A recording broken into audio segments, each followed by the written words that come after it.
The Big Time. By Fritz Leiber. 1. Enter 3 Hussars. When shall we 3 meet again? In thunder, lightning, or in rain? When the hurly-burly's done. When the battle's lost and won. Macbeth. My name is Greta Ferzane. 29 and a party girl would describe me. I was born in Chicago, of Scandinavian parents, but now I operate chiefly outside space and time, not in heaven or hell, if there are such places, but not in the cosmos or universe either. I am not as romantically entrancing as the immortal film star who also bears my first name, but I have a rough and ready charm of my own. I need it, for my job is to nurse back to health and kid back to sanity soldiers badly roughed up in the biggest war going. This war is the Change War, a war of time travelers. In fact, our private name for being in this war is being on the big time. Our soldiers fight by going back to change the past, or even ahead to change the future, in ways to help our side win the final victory a billion or more years from now. A long killing business, believe me. You don't know about the Change War, but it's influencing your lives all the time and maybe you've had hints of it without realizing. Have you ever worried about your memory, because it doesn't seem to be bringing you exactly the same picture of the past from one day to the next? Have you ever been afraid that your personality was changing because of forces beyond your knowledge or control? Have you ever felt sure that sudden death was about to jump you from nowhere? Have you ever been scared of ghosts, not the storybook kind, but the billions of beings who were once so real and strong it's hard to believe they'll just sleep harmlessly forever? Have you ever wondered about those things you may call devils or demons, spirits able to range through all time and space, through the hot hearts of stars and the cold skeleton of space between the galaxies? Have you ever thought that the whole universe might be a crazy, mixed-up dream? If you have, you've had hints of the Change War. How I got recruited into the Change War, how it's conducted, what the two sides are, why you don't consciously know about it, what I really think about it, you'll learn in due course. The place outside the cosmos where I and my pals do our nursing job I simply call the place. A lot of my nursing consists of amusing and humanizing soldiers fresh back from raids into time. In fact, my formal title is entertainer and I've got my silly side, as you'll find out. My pals are 2 other gals and 3 guys from quite an assortment of times and places. We're a pretty good team, and with Sid bossing, we run a pretty good recuperation station, though we have our family troubles. But most of our troubles come slamming into the place with the beat-up soldiers, who've generally just been going through hell and want to raise some of their own. As a matter of fact, it was 3 newly arrived soldiers who started this thing I'm going to tell you about, this thing that showed me so much about myself and everything. When it started, I had been on the big time for 1,000 sleeps and 2,000 nightmares, and working in the place for 501,000. This 2 nightmares routine every time you lay down your dizzy little head is rough, but you pretend to get used to it because being on the big time is supposed to be worth it. The place is midway in size and atmosphere between a large nightclub where the entertainers sleep in and a small Zeppelin hangar decorated for a party, though a Zeppelin is one thing we haven't had yet. You go out of the place, but not often if you have any sense and if you are an entertainer like me, into the cold light of a morning filled with anything from the earlier dinosaurs to the later spacemen, who look strangely similar except for size. Solely on doctor's orders, I have been on cosmic leave 6 times since coming to work at the place, meaning I have had 6 brief vacations, if you care to call them that, for believe me they are busman's holidays. Considering what goes on in the place all the time. The last one I spent in Renaissance Rome, where I got a crush on Cesare Borgia, but I got over it. Vacations are for the birds, anyway, because they have to be fitted by the spiders into serious operations of the Change War, and you can imagine how restful that makes them. See those soldiers changing the past? You stick along with them. Don't go too far up front, though, but don't wander off either. Relax and enjoy yourself. Ha! Now the kind of recuperation soldiers get when they come to the place is a horse of a far brighter color, simply dazzling by comparison. Entertainment is our business and we give them a bang-up time and send them staggering happily back into action, though once in a great while something may happen to throw a wee shadow on the party. I am dead in some ways, but don't let that bother you, I am lively enough in others. If you met me in the cosmos, you would be more apt to yak with me or try to pick me up than to ask a cop to do same or a father to douse me with holy water, unless you are one of those hard-boiled reformer types. But you are not likely to meet me in the cosmos, because, bar Basin Street and the Prater, 15th century Italy and Augustan Rome, until they spoiled it, are my favorite, vacation spots and, as I have said, I stick as close to the place as I can. It is really the nicest place in the whole change world. Crisis. I even think of it capitalized. Anywho, when this thing started, I was twiddling my thumbs on the couch nearest the piano and thinking it was too late to do my fingernails and whoever came in probably wouldn't notice them anyway. The place was jumpy like it always is on an approach and the grey velvet of the void around us was curdled with the uneasy lights you see when you close your eyes in the dark. Sid was tuning the maintainers for the pickup and the right shoulder of his gold-worked grey doublet was streaked where he'd been wiping his face on it with quick ducks of his head. Beauregard was leaning as close as he could over Sid's other shoulder, one white-trousered knee neatly indenting the rose plush of the control divan, and he wasn't missing a single flicker of Sid's old fingers on the dials. Beau's co-pilot besides piano player. Beau's face had that dead blank look it must have had when every double eagle he owned and more he didn't were riding on the next card to be turned in the gambling saloon on one of those wedding cake Mississippi steamboats. Doc was soused as usual, sitting at the bar with his top hat pushed back and his knitted shawl pulled around him, his wide eyes seeing whatever horrors a life in Nazi-occupied Tsarist Russia can add to being a drunk demon in the change world. Maud, who is the old girl, and Lily, the new girl, of course, were telling the big beads of their identical pearl necklaces. You might say that all us entertainers were a bit edgy, being demons doesn't automatically make us brave. Then the red telltale on the major maintainer went out and the door began to darken in the void facing Sid and Beau, and I felt change winds blowing hard and my heart missed a couple of beats. And the next thing 3 soldiers had stepped out of the cosmos and into the place, their first 3 steps hitting the floor hard as they changed times and weights. They were dressed as officers of Hussars, as we'd been advised, and, praise the bonny dew, I saw that the first of them was Eric, my own dear little commandant, the pride of the von Hohenwalds and the terror of the snakes.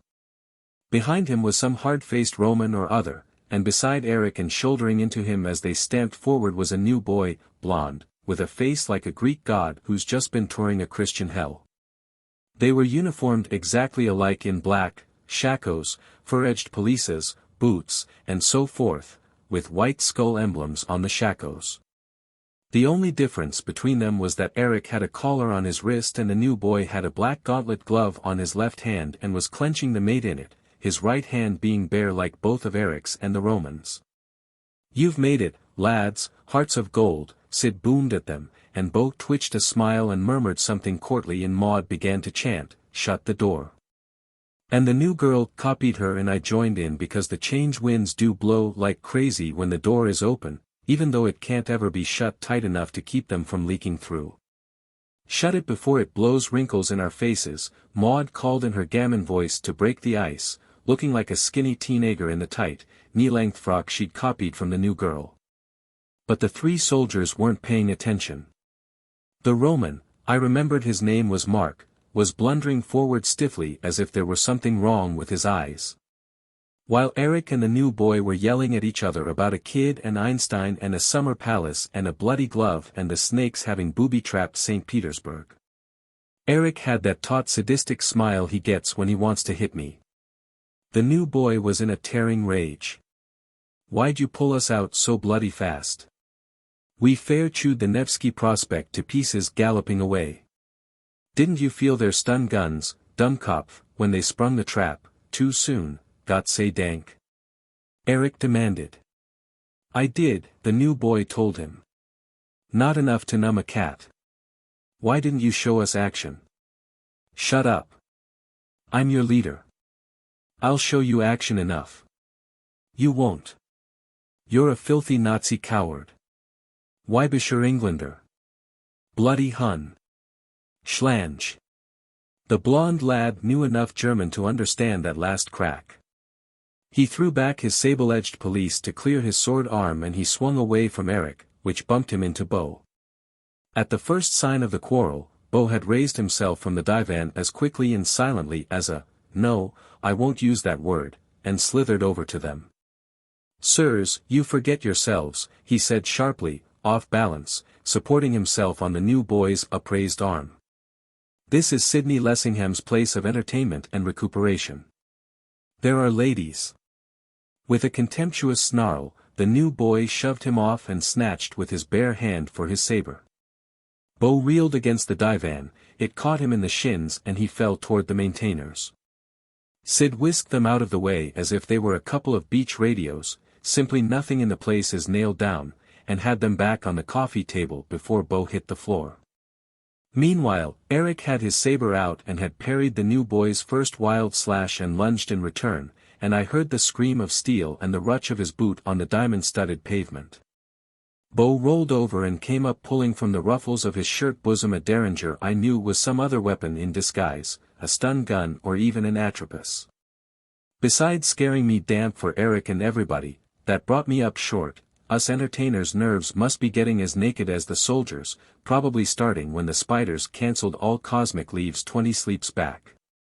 Sid shot Bo his look of command, rapped out, "I'll handle this, you horse on firebrand," and turned to the minor maintainer. I noticed that the telltale on the major was glowing a reassuring red again, and I found a moment to thank Mama Devi that the door was shut. Maud was jumping up and down, cheering I don't know which, nor did she, I bet, and the new girl was white and I saw that the sabers were working more businesslike. Eric's flicked again and came away from the blond lad's cheek spilling a couple of red drops. The blond lad lunged fiercely, Eric jumped back, and the next moment they were both floating helplessly in the air, twisting like they had cramps. I realized quick enough that Sid had shut off gravity in the door and stores sectors of the place, leaving the rest of us firm on our feet in the refresher and surgery sectors. The place has sectional gravity to suit our extraterrestrial buddies, those crazy ETs sometimes come whooping in for recuperation in very mixed batches. From his central position, Sid called out, kindly enough but taking no nonsense, "All right, lads, you've had your fun. Now sheath those swords." For a second or so, the two black hussars drifted and contorted. Eric laughed harshly and neatly obeyed, the commandant is used to free fall. The blond lad stopped writhing, hesitated while he glared upside down at Eric and managed to get his saber into its scabbard, although he turned a slow somersault doing it. Then Sid switched on their gravity, slow enough so they wouldn't get sprained landing.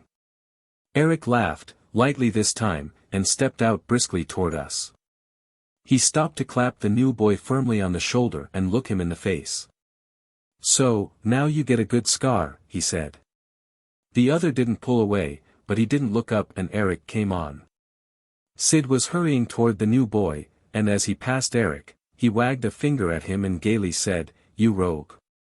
Next thing I was giving Eric my "man, you're home" hug and he was kissing me and cracking my ribs and saying, "Liebchen.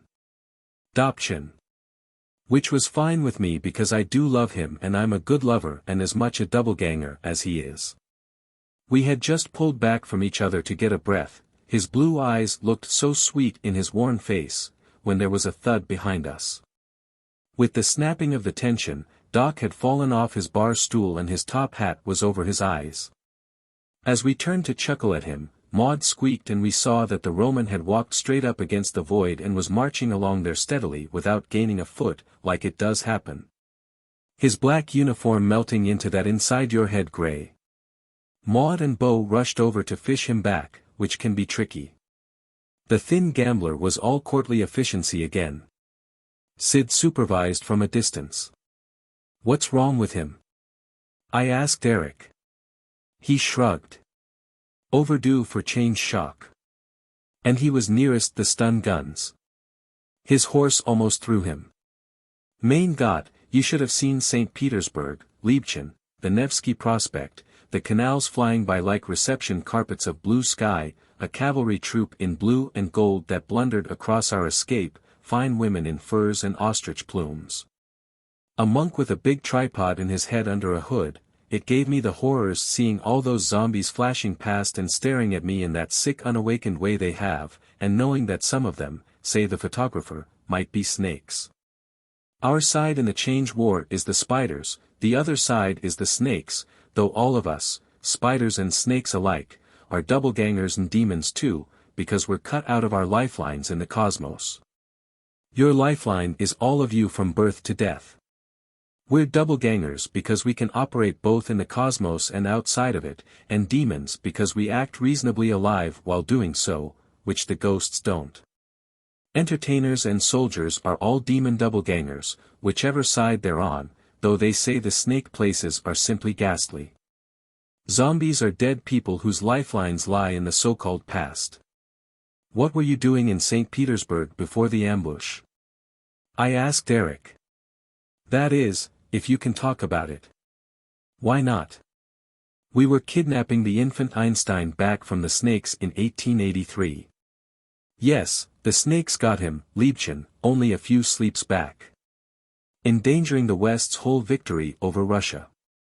Which gave your dear little Hitler the world on a platter for 50 years and got me loved to death by your sterling troops in the liberation of Chicago. But which leads to the ultimate victory of the spiders and the West over the snakes and communism. Liebchen, remember that. Anyway, our counter-snatch didn't work. The snakes had guards posted, most unusual, and we weren't warned. The whole thing was a great mess. No wonder Bruce lost his head, not that it excuses him. The new boy? I asked. Sid hadn't got to him and he was still standing with hooded eyes where Eric had left him, a dark pillar of shame and rage. Ja, a lieutenant from World War I. An Englishman. I gathered that, I told Eric. Is he really effeminate? Weibischer. He smiled. I had to call him something when he said I was a coward. He'll make a fine soldier, only needs a little more shaping. You men are so original when you spat. I lowered my voice. But you shouldn't have gone on and called him a snake, Eric mine. Schlange. The smile got crooked. Who knows, about any of us? As St. Petersburg showed me, the snake spies are getting cleverer than ours. The blue eyes didn't look sweet now. Are you, Liebchen, really nothing more than a good loyal spider? Eric. All right, I went too far, with Bruce and with you too. We're all hacked these days, riding with one leg over the breaking edge. Maud and Bo were supporting the Roman to a couch, Maud taking most of his weight, with Sid still supervising and the new boy still sulking by himself. The new girl should have been with him, of course, but I couldn't see her anywhere and I decided she was probably having a nervous breakdown in the refresher, the little jerk. The Roman looks pretty bad, Eric, I said. Ah, Mark's tough. Got virtue, as his people say. And our little starship girl will bring him back to life if anybody can and if. You call this living, I filled in dutifully. He was right. Maud had 50-odd years of psychomedical experience, 23rd century at that. It should have been Doc's job, but that was 50 drunks back. Maud and Mark, that will be an interesting experiment, Eric said. Reminiscent of Goering's with the frozen men and the naked gypsy girls. You are a filthy Nazi. She'll be using electrophoresis and deep suggestion, if I know anything. How will you be able to know anything, Liebchen, if she switches on the couch curtains, as I perceive she is preparing to do? Filthy Nazi, I said and meant. Precisely. He clicked his heels and bowed a millimeter. Erich Friedrich von Hohenwald, Oberleutnant in the army of the Third Reich. Fell at Narvik, where he was recruited by the spiders. Lifeline lengthened by a big change after his first death and at latest report Commandant of Toronto, where he maintains extensive baby farms to provide him with breakfast meat, if you believe the handbills of the Voyagers Underground. At your service. Oh, Eric, it's all so lousy, I said, touching his hand, reminded that he was one of the unfortunates resurrected from a point in their lifelines well before their deaths, in his case. Because the date of his death had been shifted forward by a big change after his resurrection. And as every demon finds out, if he can't imagine it beforehand, it is pure hell to remember your future, and the shorter the time between your resurrection and your death back in the cosmos, the better. Mine, bless Bab-ed-Din, was only an action-packed 10 minutes on North Clark Street. Eric put his other hand lightly over mine. Fortunes of the Change War, Liebchen. At least I'm a soldier and sometimes assigned to future operations, though why we should have this monomania about our future personalities back there, I don't know. Mine is a stupid oberst, thin as paper, and frightfully indignant at the Voyagers. But it helps me a little if I see him in perspective, and at least I get back to the cosmos pretty regularly, Gott sei Dank, so I'm better off than you entertainers. I didn't say aloud that a changing cosmos is worse than none, but I found myself sending a prayer to the Bonnie Dew for my father's repose, that the change winds would blow lightly across the lifeline of Anton A. For Zane, professor of physiology, born in Norway and buried in Chicago. Woodlawn Cemetery is a nice gray spot. That's all right, Eric, I said. We entertainers got mittens too. He scowled around at me suspiciously, as if he were wondering whether I had all my buttons on. Mittens, he said. What do you mean? I'm not wearing any. Are you trying to say something about Bruce's gloves, which incidentally seemed to annoy him for some reason? No, seriously, Greta, why do you entertainers need mittens? Because we get cold feet sometimes. At least I do. Got mittens, as I say. A sickly light dawned in his Prussian puss. He muttered, got mittens. Got mituns. God with us, and roared softly, Greta, I don't know how I put up with you, the way you murder a great language for cheap laughs. You've got to take me as I am, I told him, mittens and all, thank the Bonnie Dew, and hastily explained, that's French, le bon Dieu, the good God, don't hit me. I'm not going to tell you any more of my secrets. He laughed feebly, like he was dying. Cheer up, I said. I won't be here forever, and there are worse places than the place. He nodded grudgingly, looking around. You know what, Greta, if you'll promise not to make some dreadful joke out of it, on operations, I pretend I'll soon be going backstage to court the world-famous ballerina Greta for Zane. He was right about the backstage part. The place is a regular theater in the round with the void for an audience, the void's grey hardly disturbed by the screens masking surgery, ugh, refresher and stores. Between the last two are the bar and kitchen and Beau's piano. Between surgery and the sector where the door usually appears are the shelves and tabourets of the art gallery. The control divan is stage center. Spaced around at a fair distance are 6 big low couches, one with its curtains now shooting up into the grey, and a few small tables. It is like a ballet set, and the crazy costumes and characters that turn up don't ruin the illusion. By no means. Diaghilev would have hired most of them for the ballet russe on first sight, without even asking them whether they could keep time to music. How do you find this book? Any thoughts about the book or the author? Any suggestion for improvement? Please take a moment to share your thoughts in a comment. If you like it, share it with your friends who might enjoy it as well. Subscribe to keep in touch. Visit CompleteAudiobooks.com for more quality content. 2. A right-hand glove. Last week in Babylon. Last night in Rome. Hodgson. Beau had gone behind the bar and was talking quietly at Doc, but with his eyes elsewhere, looking very sallow and professional in his white, and I thought, Damballa. I'm in the French Quarter. I couldn't see the new girl. Sid was at last getting to the new boy after the fuss about Mark. He threw me a sign and I started over with Eric in tow. Welcome, sweet lad. Sidney Lessingham's your host, and a fellow Englishman. Born in King's Lynn, 1564, schooled at Cambridge, but London was the life and death of me, though I outlasted Bessie, Jimmy, Charlie, and Ollie almost.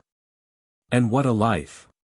By turns a clerk, a spy, a bawd, the two trades are hand in glove, a poet of no account, a beggar, and a peddler of resurrection tracts. Beau Lassiter, our throats are tinder. At the word poet, the new boy looked up, but resentfully, as if he had been tricked into it. And to spare your throat for drinking, sweet gallant, I'll be so bold as to guess and answer one of your questions, Sid rattled on. Yes, I knew Will Shakespeare, we were of an age, and he was such a modest, mind-your-business rogue that we all wondered whether he really did write those plays. Your pardon, Faith, but that scratch might be looked to. Then I saw that the new girl hadn't lost her head, but gone to surgery, ugh, for a first-aid tray. She reached a swab toward the new boy's sticky cheek, saying rather shrilly, if I might. Her timing was bad. Sid's last words and Eric's approach had darkened the look in the young soldier's face, and he angrily swept her arm aside without even glancing at her. Eric squeezed my arm.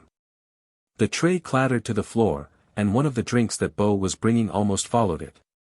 Ever since the new girl's arrival, Beau had been figuring that she was his responsibility, though I don't think the two of them had reached an agreement yet. Beau was especially set on it because I was thick with Sid at the time and Maud with Doc, she loving tough cases. Easy now, lad, and you love me. Sid thundered, again shooting Beau the hold it look. She's just a poor pagan trying to comfort you. Swallow your bile, you black villain, and perchance it will turn to poetry. Ah, did I touch you there? Confess, you are a poet. There isn't much gets by Sid, though for a second I forgot my psychology and wondered if he knew what he was doing with his insights. Yes, I'm a poet, all right, the new boy roared. I'm Bruce Marchant, you bloody zombies. I'm a poet in a world where even the lines of the King James and your precious will whom you use for laughs aren't safe from snake slime and the spider's dirty legs.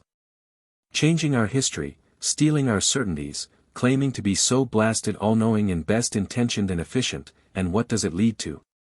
This bloody SI glove. He held up his black-gloved left hand which still held the mate and he shook it. What's wrong with the spider issue gauntlet, heart of gold? Sid demanded. And you love us, tell us. While Eric laughed, consider yourself lucky, comrade. Mark and I didn't draw any gloves at all. What's wrong with it? Bruce yelled. The bloody things are both lefts. He slammed it down on the floor. We all howled, we couldn't help it. He turned his back on us and stamped off, though I guessed he would keep out of the void. Eric squeezed my arm and said between gasps, Mein Gott, Liebchen, what have I always told you about soldiers? The bigger the gripe, the smaller the cause. It is infallible. One of us didn't laugh. Ever since the new girl heard the name Bruce Marchant, she'd had a look in her eyes like she'd been given the sacrament. I was glad she'd got interested in something, because she'd been pretty much of a snoot and a wet blanket up until now. Although she'd come to the place with the recommendation of having been a real whoopee girl in London and New York in the 20s. She looked disapprovingly at us as she gathered up the tray and stuff, not forgetting the glove, which she placed on the center of the tray like a holy relic. Beau cut over and tried to talk to her, but she ghosted past him and once again he couldn't do anything because of the tray in his hands. He came over and got rid of the drinks quick. I took a big gulp right away because I saw the new girl stepping through the screen into surgery and I hate to be reminded we have it and I'm glad Doc is too drunk to use it. Some of the arachnoid surgical techniques being very sickening as I know only too well from a personal experience that is number one on my list of things to be forgotten. By that time, Bruce had come back to us, saying in a carefully hard voice, look here, it's not the dashed glove itself, as you very well know, you howling demons. What is it then, noble heart? Sid asked, his grizzled gold beard heightening the effect of innocent receptivity. It's the principle of the thing, Bruce said, looking around sharply, but none of us cracked a smile. It's this mucking inefficiency and death of the cosmos, and don't tell me that isn't in the cards, masquerading as benign omniscient authority. The spiders, and we don't know who they are ultimately, it's just a name. We see only agents like ourselves, the spiders pluck us from the quiet graves of our lifelines. Is that bad, lad? Sid murmured, innocently straight-faced. And resurrect us if they can, and then tell us we must fight another time-traveling power called the Snakes, just a name, too, which is bent on perverting and enslaving the whole cosmos, past, present and future. And isn't it, lad? Before we're properly awake, we're recruited into the big time and hustled into tunnels and burrows outside our space-time, these miserable closets, grey sacks, puss pockets, no offense to this place, that the spiders have created. Maybe by gigantic implosions, but no one knows for certain, and then we're sent off on all sorts of missions into the past and future to change history in ways that are supposed to thwart the Snakes. True, lad. And from then on, the pace is so flaming hot and heavy, the shocks come so fast, our emotions are wrenched in so many directions, our public and private metaphysics distorted so insanely. The deepest thread of reality we cling to tied in such bloody knots, that we never can get things straight. We've all felt that way, lad, Sid said soberly. Bo nodded his sleek death's head. You should have seen me, comrade, my first 50 sleeps, Eric put in, while I added, us girls, too, Bruce. Oh, I know I'll get hardened to it, and don't think I can't. It's not that, Bruce said harshly. And I wouldn't mind the personal confusion, the mess it's made of my spirit. I wouldn't even mind remaking history and destroying priceless, once called imperishable beauties of the past, if I felt it were for the best. The spiders assure us that, to thwart the Snakes, it is all important that the West ultimately defeat the East. But what have they done to achieve this? I'll give you some beautiful examples.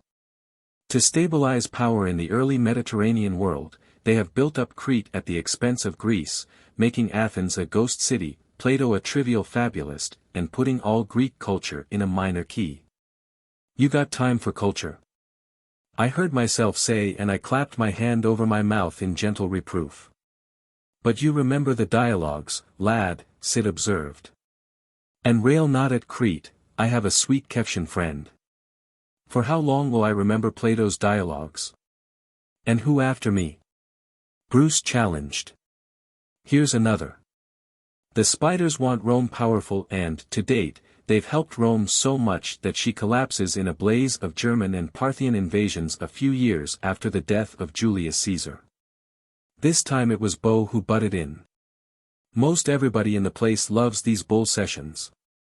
You omit to mention, sir, that Rome's newest downfall is directly due to the unholy triple alliance the Snakes have fomented between the Eastern classical world, Mohammedanized Christianity, and Marxist communism. Trying to pass the torch of power futurewards by way of Byzantium and the Eastern Church, without ever letting it pass into the hands of the Spider West.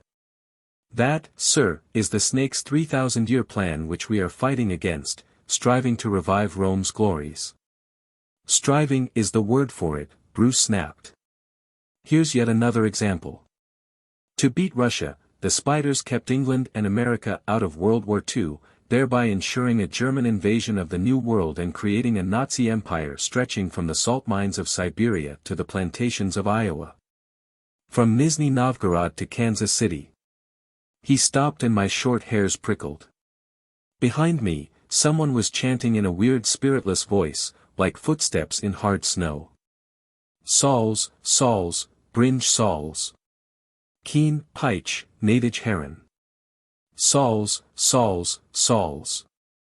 I turned and there was Doc waltzing toward us with little tiny steps, bent over so low that the ends of his shawl touched the floor, his head crooked up sideways and looking through us. I knew then, but Eric translated softly. Salt, salt, I bring salt. No whip, merciful sirs. He is speaking to my countrymen in their language. Doc had spent his last months in a Nazi-operated salt mine.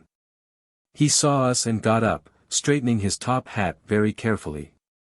He frowned hard while my heart thumped half a dozen times.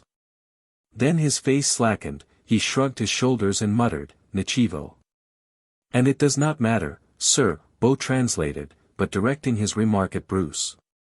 True, great civilizations have been dwarfed or broken by the Change War.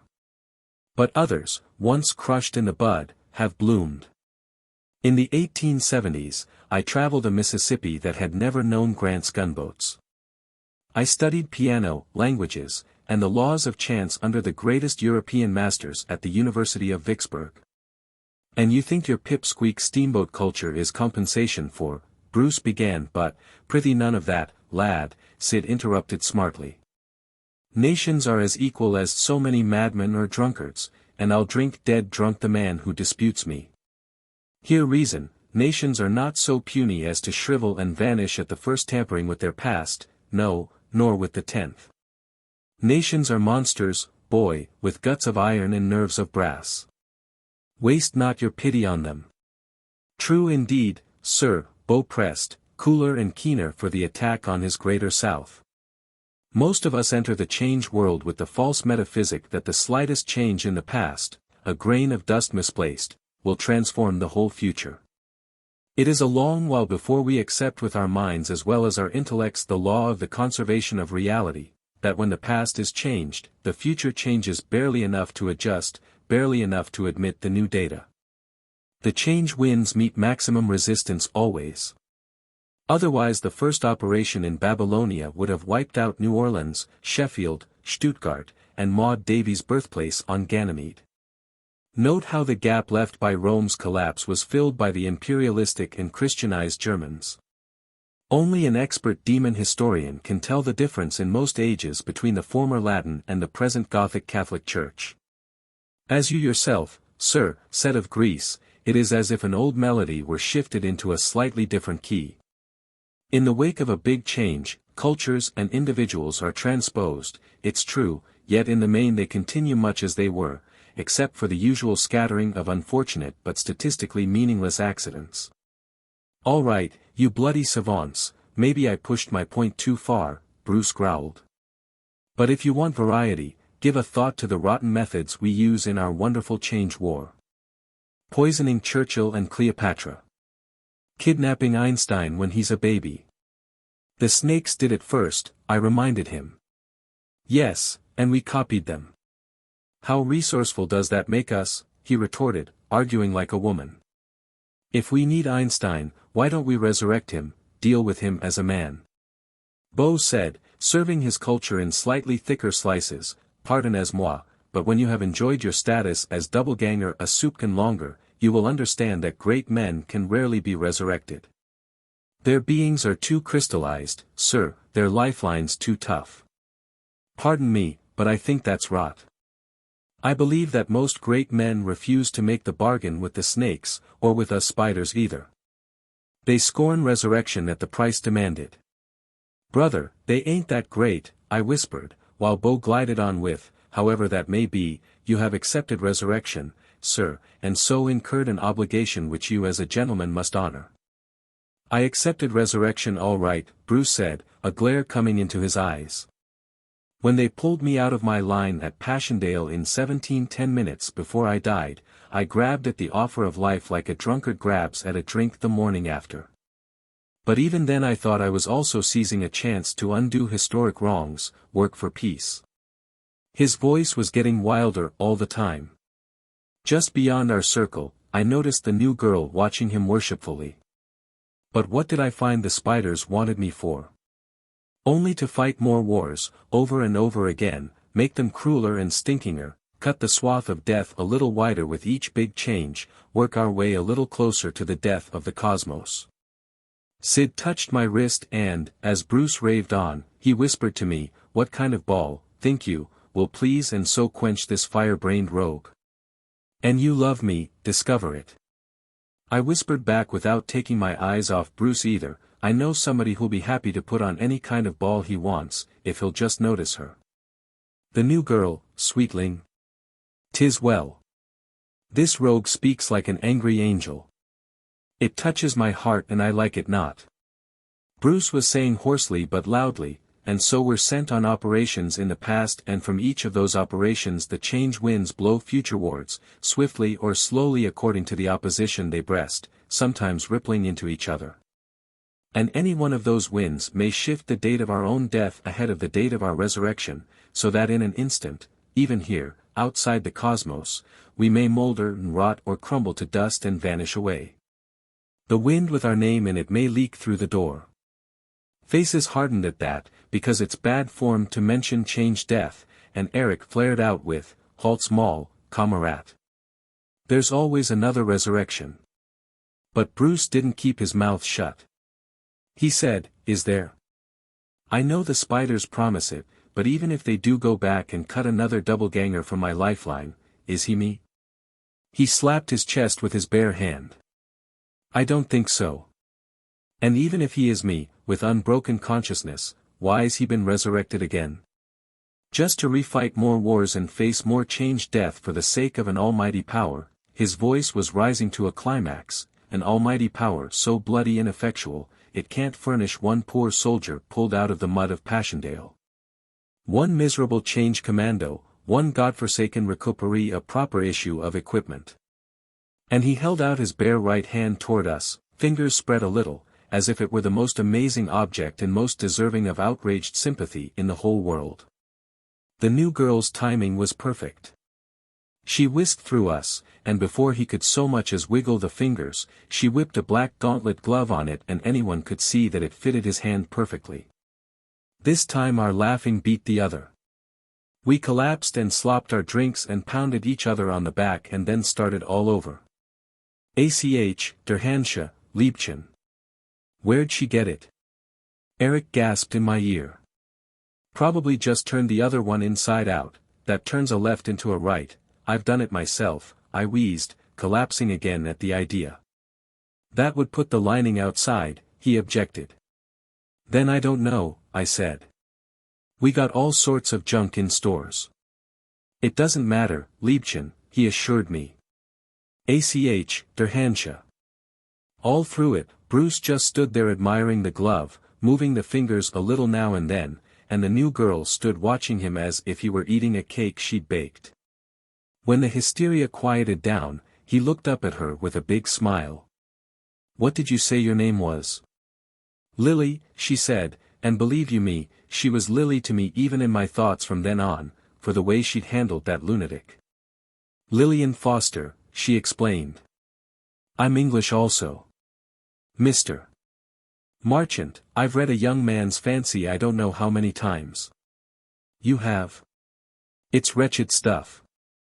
From the dark ages, I mean my Cambridge days. In the trenches, I was working up some poems that were rather better." "I won't hear you say that. But I'd be terribly thrilled to hear the new ones." "Oh, Mr. Marchant, it was so strange to hear you call it Passchendaele." "Why, if I may ask?" "Because that's the way I pronounce it to myself. But I looked it up and it's more like Passchendaele." "Bless you. All the Tommies called it Passchendaele, just as they called Ypres wipers." "How interesting. You know, Mr. Marchant, I'll wager we were recruited in the same operation, summer of 1917. I'd got to France as a Red Cross nurse, but they found out my age and were going to send me back." "How old were you, are you?" "Same thing, I mean to say." 17. 17 and 17, Bruce murmured, his blue eyes glassy. It was real corny dialogue and I couldn't resent the humorous leer Eric gave me as we listened to them, as if to say, "Ain't it nice, Liebchen, Bruce has a silly little English schoolgirl to occupy him between operations." Just the same, as I watched Lily in her dark bangs and pearl necklace and tight little grey dress that reached barely to her knees, and Bruce hulking over her tenderly in his snazzy Hussars rig, I knew that I was seeing the start of something that hadn't been part of me since Dave died fighting Franco years before I got on the big time, the sort of thing that almost made me wish there could be children in the change world. I wondered why I'd never thought of trying to work things so that Dave got resurrected, and I told myself, no, it's all changed, I've changed, better the change winds don't disturb Dave or I know about it. No, I didn't die in 1917, I was merely recruited then, Lily was telling Bruce. I lived all through the 20s, as you can see from the way I dress. But let's not talk about that, shall we? Oh, Mr. Marchant, do you think you can possibly remember any of those poems you started in the trenches? I can't fancy them bettering your sonnet that concludes with, "The bough swings in the wind, the night is deep. Look at the stars, poor little ape, and sleep." That one almost made me whoop. What monkeys we are, I thought, though I'd be the first to admit that the best line to use on a poet is one of his own, in fact, as many as possible. I decided I could safely forget our little Britons and devote myself to Eric or whatever needed me. 9 for a party. Hell is the place for me. For to hell go the fine churchmen, and the fine knights, killed in the tourney or in some grand war, the brave soldiers and the gallant gentlemen. With them will I go. There go also the fair gracious ladies who have lovers 2 or 3 beside their lord. There go the gold and the silver, the sables and ermine. There go the harpers and the minstrels and the kings of the earth. Aucassin. I exchanged my drink for a new one from another tray Beau was bringing around. The grey of the void was beginning to look real pleasant, like warm thick mist with millions of tiny diamonds floating in it. Doc was sitting grandly at the bar with a steaming tumbler of tea, a chaser, I guess, since he was just putting down a shot glass. Sid was talking to Eric and laughing at the same time, and I said to myself, it begins to feel like a party, but something's lacking. It wasn't anything to do with the major maintainer. Its telltale was glowing a steady red like a nice little home fire amid the tight cluster of dials that included all the controls except the lonely and frightening introversion switch that was never touched. Then Maud's couch curtains winked out and there were she and the Roman sitting quietly side by side. He looked down at his shiny boots and the rest of his black duds like he was just waking up and couldn't believe it all, and he said, Omnia mutanter, nocite mutamer in illis, and I raised my eyebrows at Beau, who was taking the tray back. And he did proud by old Vicksburg by translating, all things change and we change with them. Then Mark slowly looked around at us, and I can testify that a Roman smile is just as warm as any other nationality, and he finally said, we are 9, the proper number for a party. The couches, too. It is good. Maud chuckled proudly and Eric shouted, welcome back from the void, Kamerad, and then, because he's German and thinks all parties have to be noisy and satirically pompous, he jumped on a couch and announced, Herren und Damen. Permit me to introduce the noblest Roman of them all, Marcus Vipsaius Niger, legate to Nero Claudius, called Germanicus in a former time stream, and who in 763 A. You see, correct, Mark. It means 10 AD, you meatheads, died bravely fighting the Parthians and the snakes in the Battle of Alexandria. Hawk, hawk, hawk. We all swung our glasses and cheered with him, and Sid yelled at Eric, keep your feet off the furniture, you unschooled rogue, and grinned and boomed at all 3 hussars, take your ease, recuperate, and Maud and Mark got their drinks. The Roman painting Beau by refusing Falernian wine in favor of scotch and soda, and right away everyone was talking a mile a minute. We had a lot to catch up on. There was the usual yak about the war, the snakes are laying minefields in the void, I don't believe it, how can you mine nothing? And the shortages, bourbon, bobby pins, and the stabilitin that would have brought Mark out of it faster, and what had become of people, Marcia. Oh, she's not around any more, she'd been caught in a change gale and green and stinking in 5 seconds, but I wasn't going to say that, and Mark had to be told about Bruce's glove, which convulsed us all over again. And the Roman remembered a legionary who had carried a gripe all the way to Octavius because he'd accidentally been issued the unbelievable luxury item sugar instead of the usual salt. And Eric asked Sid if he had any new ghostgirls in stock, and Sid sucked his beard like the old goat he is. Dost thou ask me, lusty Allemande? Nay, there are several great beauties, amongst them an Austrian countess from Strauss's Vienna, and if it were not for Sweetling here. MNNNN. I poked a finger in Eric's chest between 2 of the bright buttons with their tiny death's heads. You, my little von Hohenwald, are a menace to us real girls. You have too much of a thing about the unawakened, ghost kind.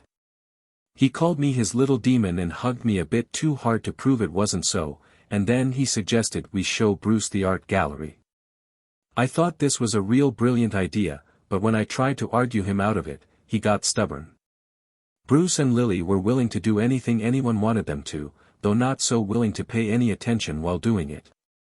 The saber cut was just a thin red line on his cheek, she'd washed away all the dried blood. The gallery gets you, though. It's a bunch of paintings and sculptures and especially odd knickknacks, all made by soldiers recuperating here, and a lot of them telling about the change war from the stuff they're made of, brass cartridges, flaked flint. Bits of ancient pottery glued into futuristic shapes, mashed up Incan gold red-eaten by a Martian, whirls of beady London wire, a picture in tempera on a crinkle-cracked thick round of quartz that had filled a starship porthole. A Sumerian inscription chiseled into a brick from an atomic oven. There are a lot of things in the gallery and I can always find some I haven't ever seen before. It gets you, as I say, thinking about the guys that made them and their thoughts and the far times and places they came from, and sometimes, when I'm feeling low, I'll come and look at them so I'll feel still lower and get inspired to kick myself back into a good temper. It's the only history of the place there is and it doesn't change a great deal, because the things in it and the feelings that went into them resist the change winds better than anything else. Right now, Eric's witty lecture was bouncing off the big ears I hide under my pageboy bob and I was thinking how awful it is that for us that there's not only change but change. You don't know from one minute to the next whether a mood or idea you've got is really new or just welling up into you because the past has been altered by the spiders or snakes. Change winds can blow not only death but anything short of it, down to the featheriest fancy. They blow thousands of times faster than time moves, but no one can say how much faster or how far one of them will travel or what damage it'll do or how soon it'll damp out. The big time isn't the little time. And then, for the demons, there's the fear that our personality will just fade and someone else climb into the driver's seat and us not even know. Of course, we demons are supposed to be able to remember through change and in spite of it. That's why we are demons and not ghosts like the other doppelgangers, or merely zombies or unborn and nothing more, and as Bo truly said, there aren't any great men among us, and blamed few of the masses.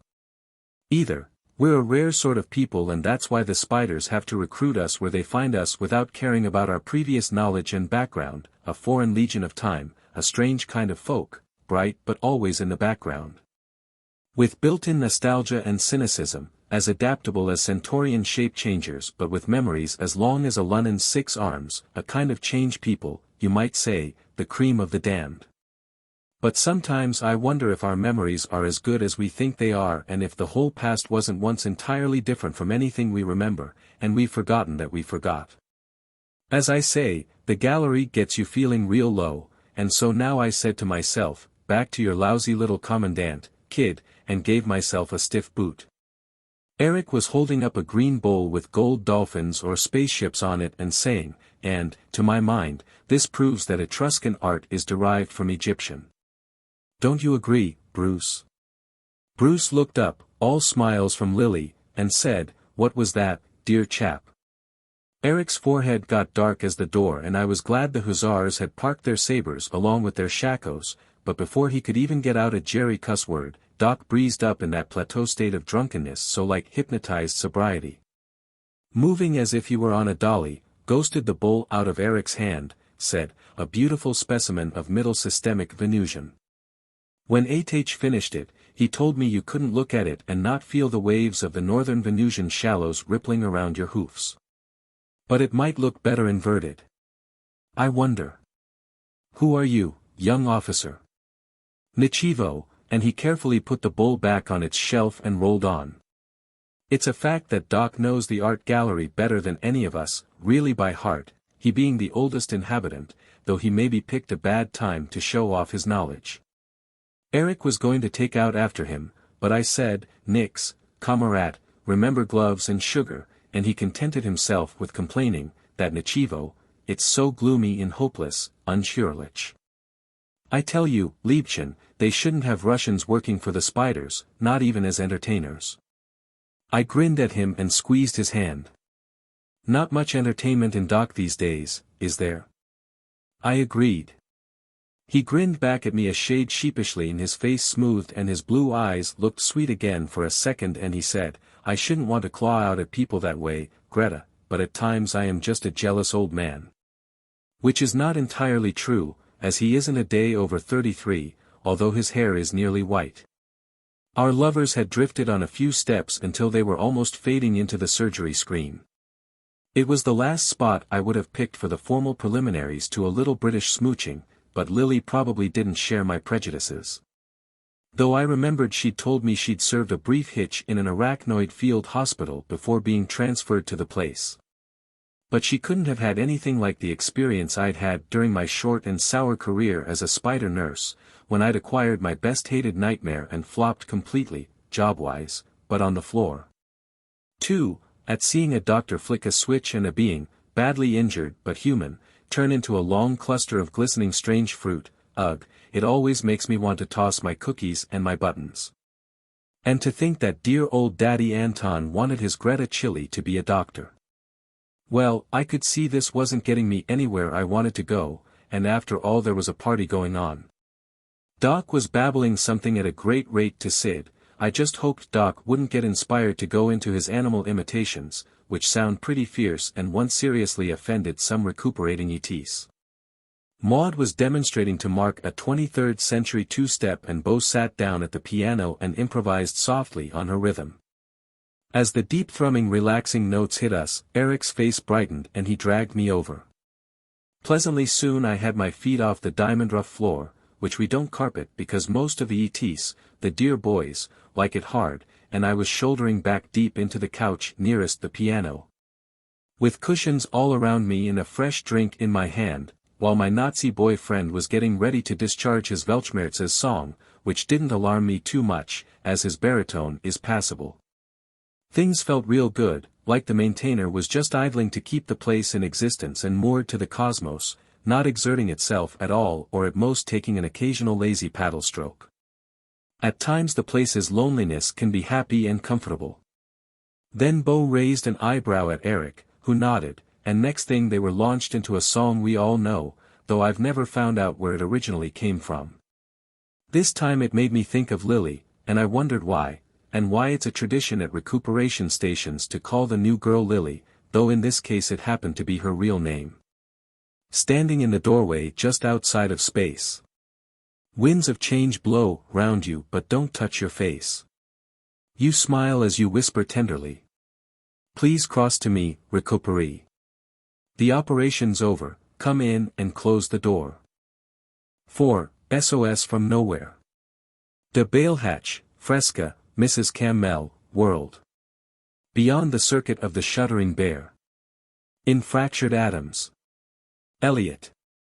I realized the piano had deserted Eric and I cranked my head up and saw Bo, Maud, and Sid streaking for the control divan. The major maintainer was blinking emergency green and fast, but the code was plain enough for even me to recognize the spider distress call and for a second I felt just sick. Then Eric blew out his reserve breath in the middle of door, and I gave myself another of those helpful mental boots at the base of the spine and we hurried after them toward the center of the place along with Mark. The blinks faded as we got there and Sid told us not to move because we were making shadows. He glued an eye to the telltale and we held still as statues as he caressed the dials like he was making love. One sensitive hand flicked out past the introversion switch over to the minor maintainer and right away the place was dark as your soul and there was nothing for me but Eric's arm and the knowledge that Sid was nursing a green light I couldn't even see. Although my eyes had plenty time to accommodate. Then the green light finally came back very slowly and I could see the dear reliable old face, the green gold beard making him look like a merman, and then the telltale flared bright and Sid flicked on the place lights and I leaned back. That nails them, lads, whoever and whenever they may be. Get ready for a pickup. Bo, who was closest of course, looked at him sharply. Sid shrugged uneasily. Meseemed at first it was from our own globe 1,000 years before our Lord, but that indication flickered and faded like witch-fire. As it is, the call comes from something smaller than the place and certes adrift from the cosmos. Meseemed too at one point I knew the fist of the caller, an Antipodean atomicist named Benson Carter, but that likewise changed.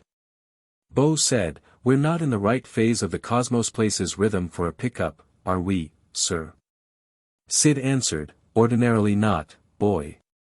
Bo continued, "I didn't think we had any pickup scheduled. Or standby orders. Sid said, "We haven't." Mark's eyes glowed. He tapped Eric on the shoulder. "An Octavian denarius against 10 Reichsmarks. It is a snake trap." Eric's grin showed his teeth. "Make it first through the door next operation and I'm on."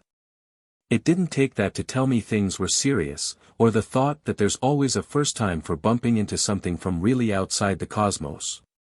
The snakes have broken our code more than once. Maud was quietly serving out weapons and Doc was helping her. Only Bruce and Lily stood off. But they were watching. The telltale brightened. Sid reached toward the maintainer, saying, "All right, my hearties. Remember, through this doorway past the fishiest finaglers in and out of the cosmos." The door appeared to the left and above where it should be and darkened much too fast. There was a gust of stale salt seawind, if that makes sense, but no stepped-up change winds I could tell, and I had been bracing myself against them.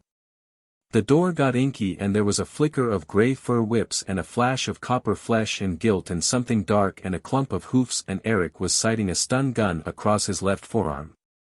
And then the door had vanished like that and a tentacled silvery Lunnan and a Venusian satyr were coming straight toward us. The Lunnan was hugging a pile of clothes and weapons. The satyr was helping a wasp-waisted woman carry a heavy-looking bronze chest. The woman was wearing a short skirt and high-collared bolero jacket of leather so dark brown it was almost black. She had a two-horned pet sofa hairdress and she was boldly gilded here and there and wore sandals and copper anklets and wristlets, one of them a copper-plated collar, and from her wide copper belt hung a short-handled double-headed axe. She was dark-complexioned and her forehead and chin receded, but the effect was anything but weak. She had a face like a beautiful arrowhead, and a familiar one, by golly. But before I could say, "Cabigia labris," Maud shrilly beat me to it with, "It's KB with 2 friends. Break out a couple of ghostgirls." And then I saw it really was Old Home Week because I recognized my Lunnan boyfriend Ilhilihis. And in the midst of all the confusion I got a nice kick out of knowing I was getting so I could tell the personality of one silver-furred muzzle from another. They reached the control divan and Illy dumped his load and the others let down the chest, and KB staggered but shook off the 2 ETs when they started to support her, and she looked daggers at Sid when he tried to do the same. Although she's his sweet Kevshan friend, he'd mentioned to Bruce. She leaned straight-armed on the divan and took 2 gasping breaths so deep that the ridges of her spine showed through her brown-skinned waist, and then she threw up her head and commanded, "Wine." While Bo was rushing it, Sid tried to take her hand again, saying, "Sweetling, I'd never heard you call before and knew not this pretty little fist," but she ripped out, "Save your comfort for the Lunnan," and I looked and saw, hey, Zeus. That one of Ilhilihis' 6 tentacles was lopped off halfway. That was for me, and, going to him, I fast briefed myself, "Remember, he only weighs 50 pounds for all he's 7 feet high, he doesn't like low sounds or to be grabbed. The 2 legs aren't tentacles and don't act the same, uses them for long walks, tentacles for leaps, uses tentacles for close vision too and for manipulation, of course, extended, they mean he's at ease, retracted, on guard or nervous. Sharply retracted, disgusted, greeting." Just then, one of them swept across my face like a sweet-smelling feather duster and I said, "Illy, man, it's been a lot of sleeps," and brushed my fingers across his muzzle. It still took a little self-control not to hug him, and I did reach a little cluckingly for his lopped tentacle, but he wafted it away from me and the little voicebox belted to his side squeaked, "Naughty, naughty. Papa will fix his little old self. Greta girl, ever bandaged even a Terra octopus?" I had, an intelligent one from around 250 million AD, but I didn't tell him so. I stood and let him talk to the palm of my hand with one of his tentacles. I don't savvy feather talk but it feels good.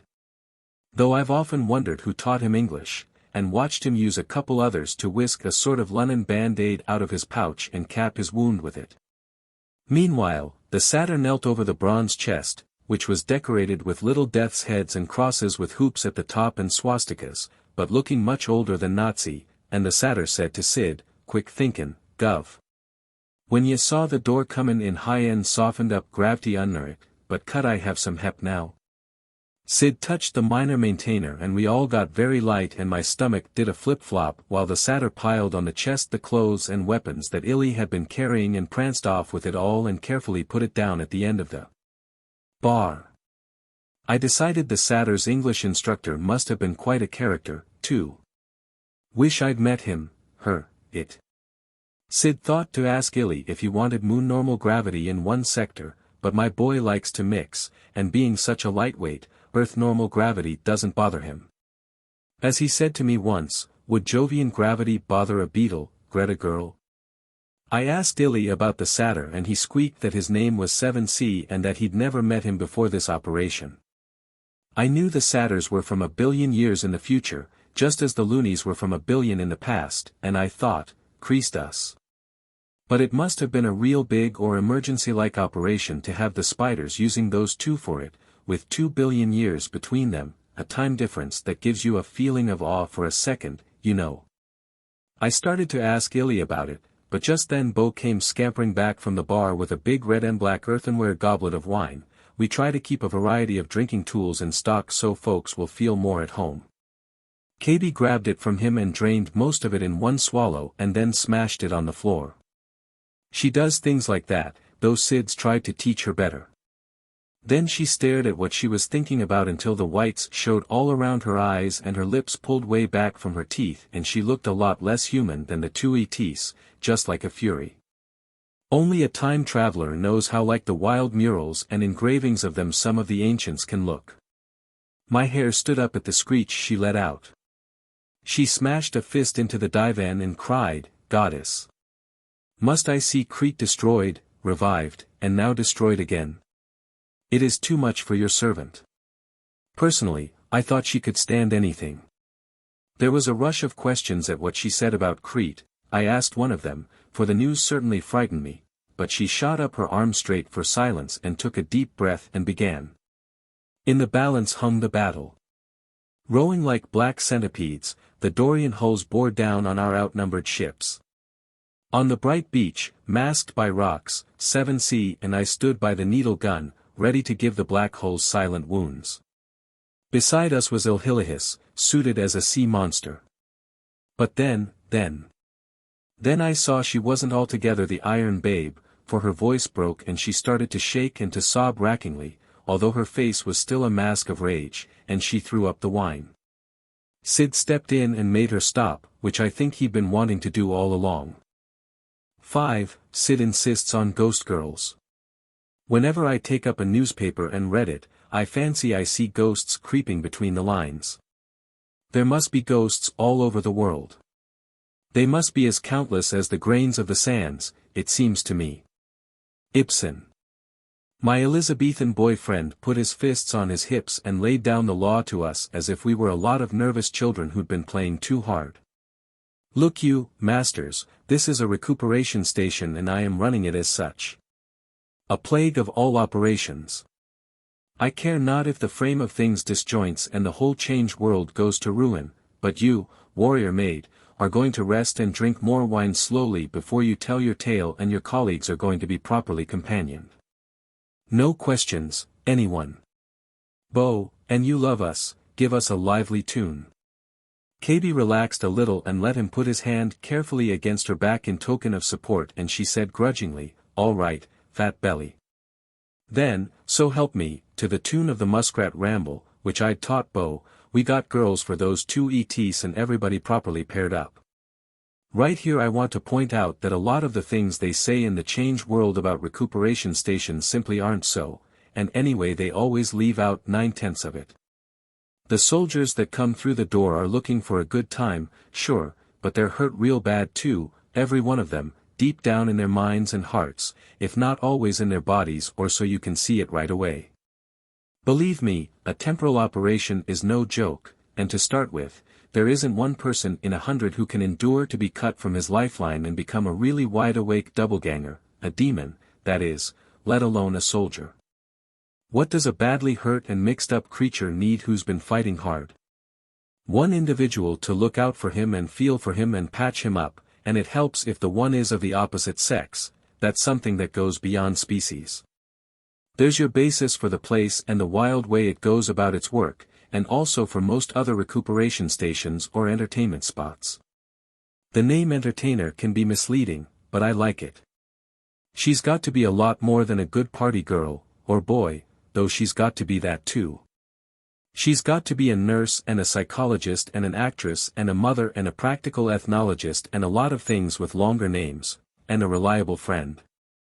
None of us are all those things perfectly or even near it. We just try. But when the call comes, entertainers have to forget grudges and gripes and envies and jealousies, and remember, they're lively people with sharp emotions, because there isn't any time then for anything but help and don't ask who. And, deep inside her, a good entertainer doesn't care who. Take the way it shaped up this time. It was pretty clear to me I ought to shift to Illy, although I wasn't quite easy in my mind about leaving Eric, because the Lunnon was a long time from home and, after all, Eric was among anthropoids. Ilhilihis needed someone who was simpatico. I like Illy, and not just because he is a sort of tall cross between a spider monkey and a Persian cat, though that is a handsome combo when you come to think of it. I like him for himself. So when he came in all lopped and shaky after a mean operation, I was the right person to look out for him. Now I've made my little speech and know-nothings in the change world can go on making their bum jokes.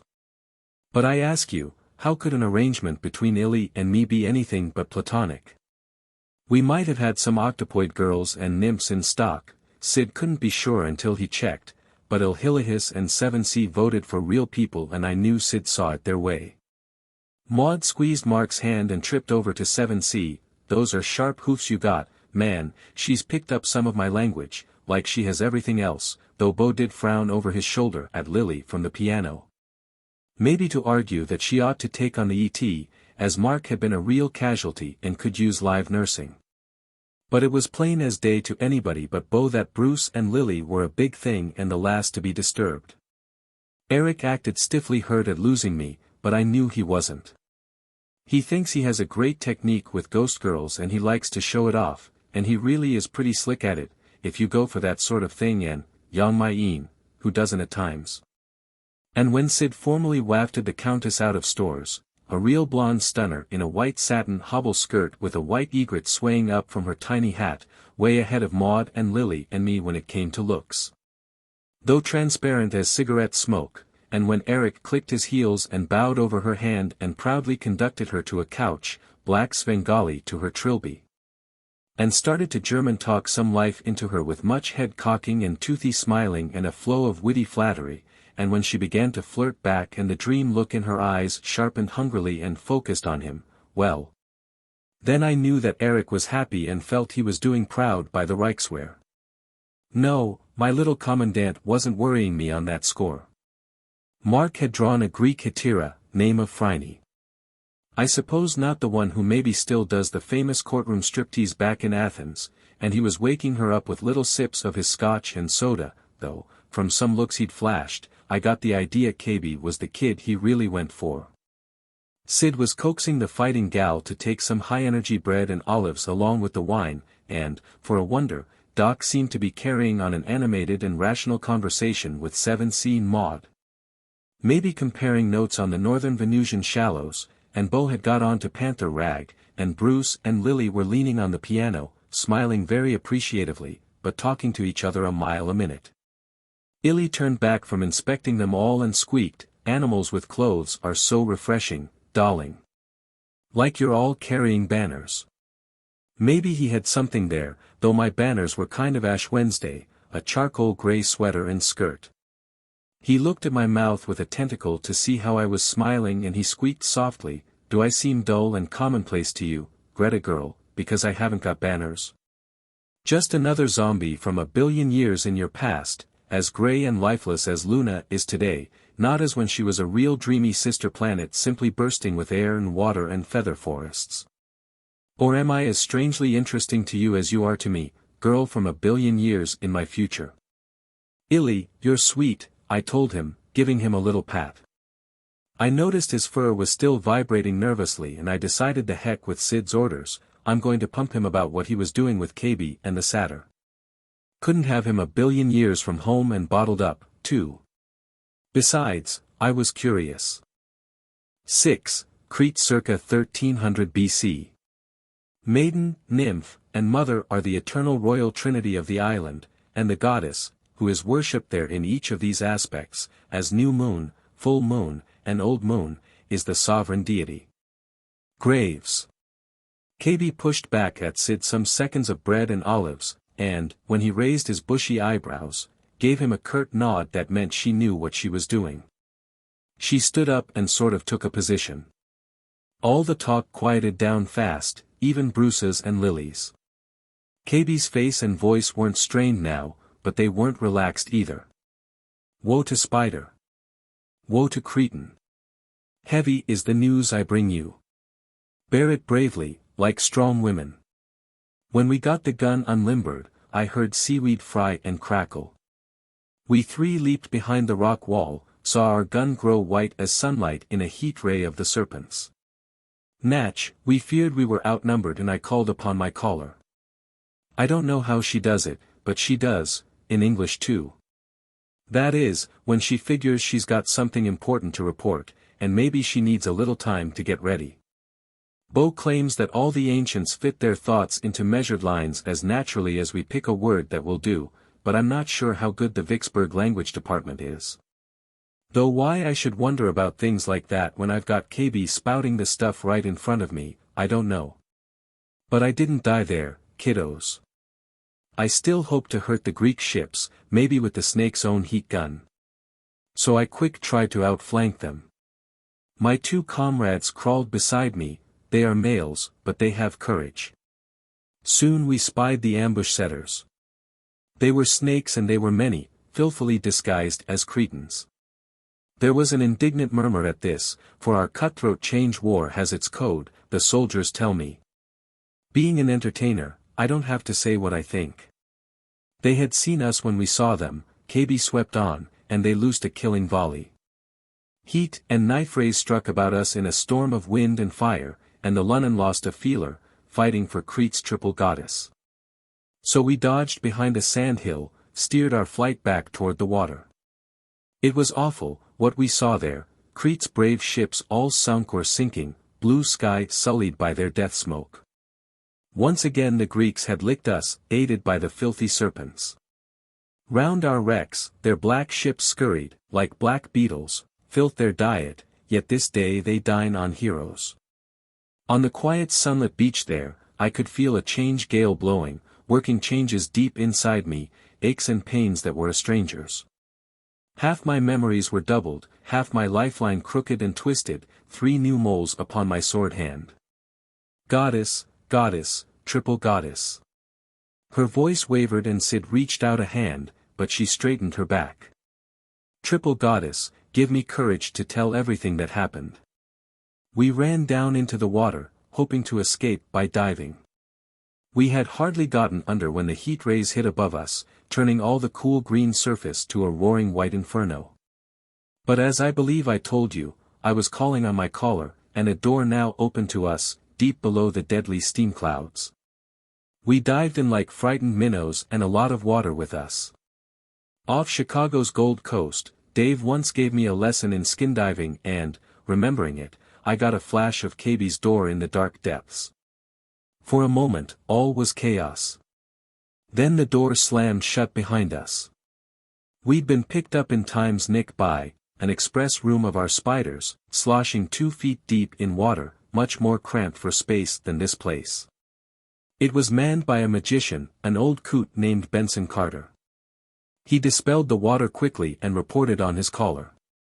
We'd got dry, were feeling human. Illy here had shed his swimsuit, when we looked at the maintainer.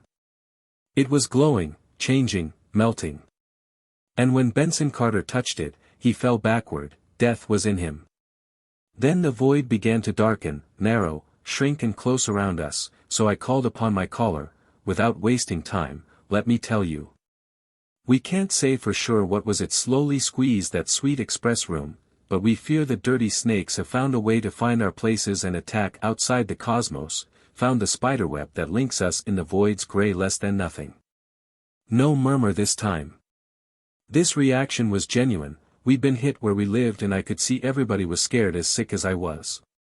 Except maybe Bruce and Lily, who were still holding hands and beaming gently. I decided they were the kind that love makes brave, which it doesn't do to me. It just gives me two people to worry about. I can see you dig our feelings, KB continued. This thing scared the pants off of us. If we could have, we'd have even introverted the maintainer, broken all the ties that bind us, chanced it incommunicado. But the little old maintainer was a seething red-hot puddle filled with bubbles big as handballs. We sat tight and watched the void close. I kept calling on my caller. I squeezed my eyes shut, but that made it easier to see the three of them with the void shutting down on them. Was ours still behaving? Yes, BB Miriam. Poetry or no poetry, it got me. Benson Carter, lying dying, also thought the snakes had done it. And he knew that death was in him, so he whispered me his mission, giving me precise instructions, how to press the 7 death's hands, starting lockside counterclockwise, 1, 3, 5, 6, 2, 4, 7, then you have a half an hour. After you have pressed the 7, do not monkey with the buttons, get out fast and don't stop moving. I wasn't getting this part and I couldn't see that anyone else was, though Bruce was whispering to Lily. I remembered seeing skulls engraved on the bronze chest. I looked at Illy and he nodded a tentacle and spread 2 to say, I guessed, that yes, Benson Carter had said something like that, but no, Illy didn't know much about it. All these things and more he whispered, KB went on, with the last gasps of his life force, telling all his secret orders, for he'd not been sent to get us, he was on a separate mission, when he heard my SOS. Sid, it's you he was to contact, as the first leg of his mission, pick up from you 3 black Hussars, death as head demons, daring soldiers, then to wait until the place's next match rhythm with the cosmos, matter of 2 mealtimes. Barely, and to tune in northern Egypt in the age of the last Caesar, in the year of Rome's swift downfall, there to start an operation in a battle near a city named for Thrace's Alexander, there to change the course of battle. Blow sky high the stinking serpents, all their agents, all their zombies. Goddess, pardon, now I savvy how you've guided my least footstep, when I thought you'd gone and left me, for I flubbed your 3-mole signal. We've found Sid's place, that's the first leg, and I see the 3 black Hussars, and we've brought with us the weapon and the Parthian disguises, salvaged from the doomed express room when your door appeared in time's nick. And the room around us closing spewed us through before it vanished with the corpse of Benson Carter. Triple goddess, draw the milk now from the womanhood I flaunt here and inject the blackest hatred. Vengeance now upon the serpents, vengeance sweet in northern Egypt, for your island, Crete, goddess, and a victory for the spiders. Goddess, goddess, we can swing it. The roar that made me try to stop my ears with my shoulders didn't come from KB, she'd spoken her piece, but from Sid. The dear boy was purple enough to make me want to remind him you can die of high blood pressure just as easy in the change world. Dump me with ops. Sblood, I'll not endure it. Is this a battle post? They'll be mounting operations from field hospitals next. Cabigia labris, thou art mad to suggest it. And what's this prattle of locks, clocks, and death's heads, buttons and monkeys? This brabble, this farrago, this hocus pocus. And where's the weapon you prayed of? In that Horsun bronze casket, I suppose. She nodded, looking blank and almost a little shy as poetic possession faded from her. Her answer came like its faltering last echo. It is nothing but a tiny tactical atomic bomb. 7. Time to think. After about 0.1 millisecond, 1/10,000th part of a second, has elapsed, the radius of the ball of fire is some 45 feet, and the temperature is then in the vicinity of 300,000 degrees centigrade. At this instant, the luminosity, as observed at a distance of 100,000 yards, 5.7 miles, is approximately 100 times that of the sun as seen at the Earth's surface. The ball of fire expands very rapidly to its maximum radius of 450 feet within less than a second from the explosion. Los Alamos. Brother, that was all we needed to make everybody but KB and the two ET start yelping at once, me included. It may seem strange that change people, able to whiz through time and space and roust around outside the cosmos and knowing at least by hearsay of weapons a billion years in the future, like the mind bomb, should panic at being shut in with a little primitive mid-20th century gadget. Well, they feel the same as atomic scientists would feel if a Bengal tiger were brought into their laboratory, neither more nor less scared. I'm a moron at physics, but I do know the fireball is bigger than the place. Remember that, besides the bomb, we'd recently been presented with a lot of other fears we hadn't had time to cope with, especially the business of the snakes having learned how to get at our places and melt the maintainers and collapse them. Not to mention the general impression, first St. Petersburg, then Crete, that the whole change war was going against the spiders. Yet, in a free corner of my mind, I was shocked at how badly we were all panicking.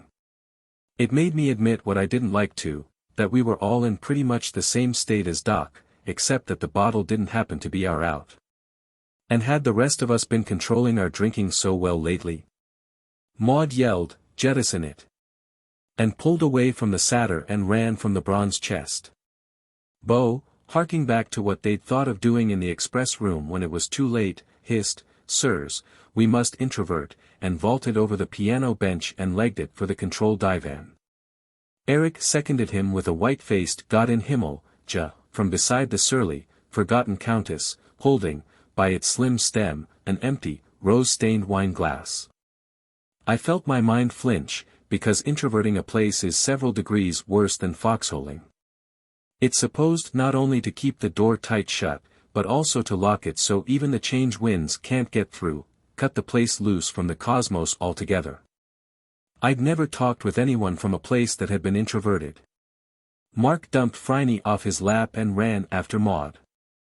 The Greek ghost girl, quite solid now, looked around with sleepy fear and fumbled her apple-green chiton together at the throat.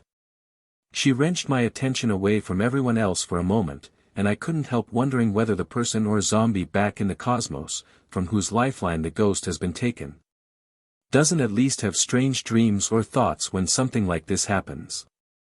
Sid stopped Bo, though he almost got bowled over doing it, and he held the gambler away from the maintainer in a bear hug and bellowed over his shoulders, "Masters, are you mad? Have you lost your wits? Maud! Mark! Marcus! Magdalene! On your lives, unhand that casket." Maud had swept the clothes and bows and quivers and stuff off it and was dragging it out from the bar toward the door sector, so as to dump it through fast when we got one, I guess. While Mark acted as if he were trying to help her and wrestle it away from her at the same time. They kept on as if they hadn't heard a word Sid said, with Mark yelling, "Let go, Meretrix. This holds Rome's answer to Parthia on the Nile." KB watched them as if she wanted to help Mark but scorned to scuffle with a mere, "Well, Mark had said it in Latin, I guess, call girl." Then, on the top of the bronze chest, I saw those 7 lousy skulls starting at the lock as plain as if they'd been under a magnifying glass, though ordinarily they'd have been a vague circle to my eyes at the distance. And I lost my mind and started to run in the opposite direction, but Illy whipped 3 tentacles around me, gentle-like, and squeaked, "Easy now, Greta girl, don't you be doing it, too. Hold still or Papa spank." My, but you two-leggers can whirl about when you have a mind to. My stampede had carried his featherweight body a couple of yards, but it stopped me and I got my mind back, partly. "Unhand it, I say." Sid repeated without accomplishing anything, and he released Bo, though he kept a hand near the gambler's shoulder. Then my fat friend from Lynn Regis looked real distraught at the void and blustered at no one in particular. "Steph, think you I'd mutiny against my masters, desert the spiders, go to ground like a spent fox and pull my hole in after me? A plague of such cowardice. Who suggests it? Introversion's no mere last-ditch device. Unless ordered, supervised and sanctioned, it means the end. And what if I'd introverted ere we got KB's call for succor, hey?" His warrior maid nodded with harsh approval and he noticed it and shook his free hand at her and scolded her, "Not that I say yeah to your mad plan for that devil's casket, you half-clad lackwit. And yet to jettison. Oh, ye gods, he wiped his hand across his face, grant me a minute in which I may think. Thinking time wasn't an item even on the strictly limited list at the moment, although 7C, squatting dourly on his hairy haunches where Maud had left him, threw in a deadpan, that's tellin' 'em, government. Then Doc at the bar stood up tall as Abe Lincoln in his top hat and shawl and 19th century duds and raised an unwavering arm for silence and said something that sounded like, introversh, inversh, glavsh. And then his enunciation switched to better than perfect as he continued, I know to an absolute certainty what we must do. It showed me how rabbity we were that the place got quiet as a church while we all stopped whatever we were doing and waited breathless for a poor drunk to tell us how to save ourselves. He said something like, inversh, bosh. And held our eyes for a moment longer. Then the light went out of his and he slobbered out a Nichivo, and slid an arm far along the bar for a bottle and started to pour it down his throat without stopping sliding. Before he completed his collapse to the floor, in the split second while our attention was still focused on the bar, Bruce vaulted up on top of it, so fast it was almost like he'd popped up from nowhere. Though I'd seen him start from behind the piano. I've a question. Has anyone here triggered that bomb? He said in a voice that was very clear and just loud enough. So it can't go off, he went on after just the right pause, his easy grin and brisk manner putting more heart into me all the time. What's more, if it were to be triggered, we'd still have half an hour. I believe you said it had that long a fuse. He stabbed a finger at KB. She nodded. Right, he said. It'd have to be that long for whoever plants it in the Parthian camp to get away. There's another safety margin. Second question. Is there a locksmith in the house? For all Bruce's easiness, he was watching us like a golden eagle and he caught Beau's and Maud's affirmatives before they had a chance to explain or hedge them and said, that's very good. Under certain circumstances, you two'd be the ones to go to work on the chest. But before we consider that, there's question 3, is anyone here an atomics technician? That one took a little conversation to straighten out, Illy having to explain that, yes, the early Lunans had atomic power, hadn't they blasted the life off their planet with it and made all those ghastly craters? But no, he wasn't a technician exactly, he was a thinger. I thought at first his squeakbox was lisping. What was a thinger? Well, a thinger was someone who manipulated things in a way that was truly impossible to describe, but no, you couldn't possibly thing atomics, the idea was quite ridiculous, so he couldn't be an atomics thinger. The term was worse than a contradiction, well, really. While 7C, from his 2000 millennia advantage of the Lunan, grunted to the effect that his culture didn't rightly use any kind of power, but just sort of moved satyrs and stuff by wrestling spacetime around. Or think rune ef we have to. Can't think in the void, though, wuss luck. Have to have, I dunno what. Done have it anyhow. So we don't have an A-tech, Bruce summed up, which makes it worse than useless, downright dangerous, to tamper with the chest. We wouldn't know what to do if we did get inside safely. One more question. He directed it toward Sid. How long before we can jettison anything? Sid, looking a shade jealous, yet mostly grateful for the way Bruce had calmed his chickens, started to explain, but Bruce didn't seem to be taking any chance of losing his audience, and as soon as Sid got to the word rhythm, he pulled the answer away from him. In brief, not until we can effectively tune in on the cosmos again. Thank you, Master Lessingham. That's at least 5 hours, 2 mealtimes, as the Cretan officer put it, and he threw KB a quick soldierly smile. So, whether the bomb goes to Egypt or elsewhere, there's not a thing we can do about it for 5 hours. All right then. His smile blinked out like a light and he took a couple of steps up and down the bar, as if measuring the space he had. 2 or 3 cocktail glasses sailed off and popped, but he didn't seem to notice them and we hardly did either. It was creepy the way he kept staring from one to another of us. We had to look up. Behind his face, with the straight golden hair flirting around it, was only the void. All right then, he repeated suddenly. We're 12 spiders and 2 ghosts, and we've time for a bit of a talk, and we're all in the same bloody boat, fighting the same bloody war, so we'll all know what we're talking about. I raised the subject a while back, but I was steamed up about a glove, and it was a big jest. All right. But now the gloves are off. Bruce ripped them out of his belt where they'd been tucked and slammed them down on the bar, to be kicked off the next time he paced back and forth, and it wasn't funny. Because, he went right on, I've been getting a completely new picture of what this spider's war has been doing to each one of us. Oh, it's jolly good sport to slam around in space and time and then have a rugged little party outside both of them when the operation's over. It's sweet to know there's no cranny of reality so narrow, no privacy so intimate or sacred, no wall of was or will be strong enough, that we can't shoulder in. Knowledge is a glamorous thing, sweeter than lust or gluttony or the passion of fighting, and including all three, the ultimate insatiable hunger, and it's great to be Faust, even in a pack of other Fausts.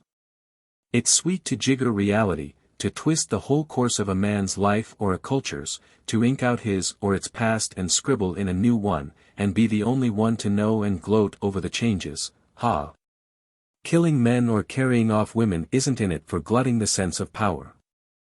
It's sweet to feel the change winds blowing through you and know the pasts that were and the past that is and the pasts that may be. It's sweet to wield the Atropos and cut a zombie or unborn out of his lifeline and look the doubleganger in the face and see the resurrection glow in it and recruit a brother. Welcome a newborn fellow demon into our ranks and decide whether he'll best fit as soldier, entertainer, or what.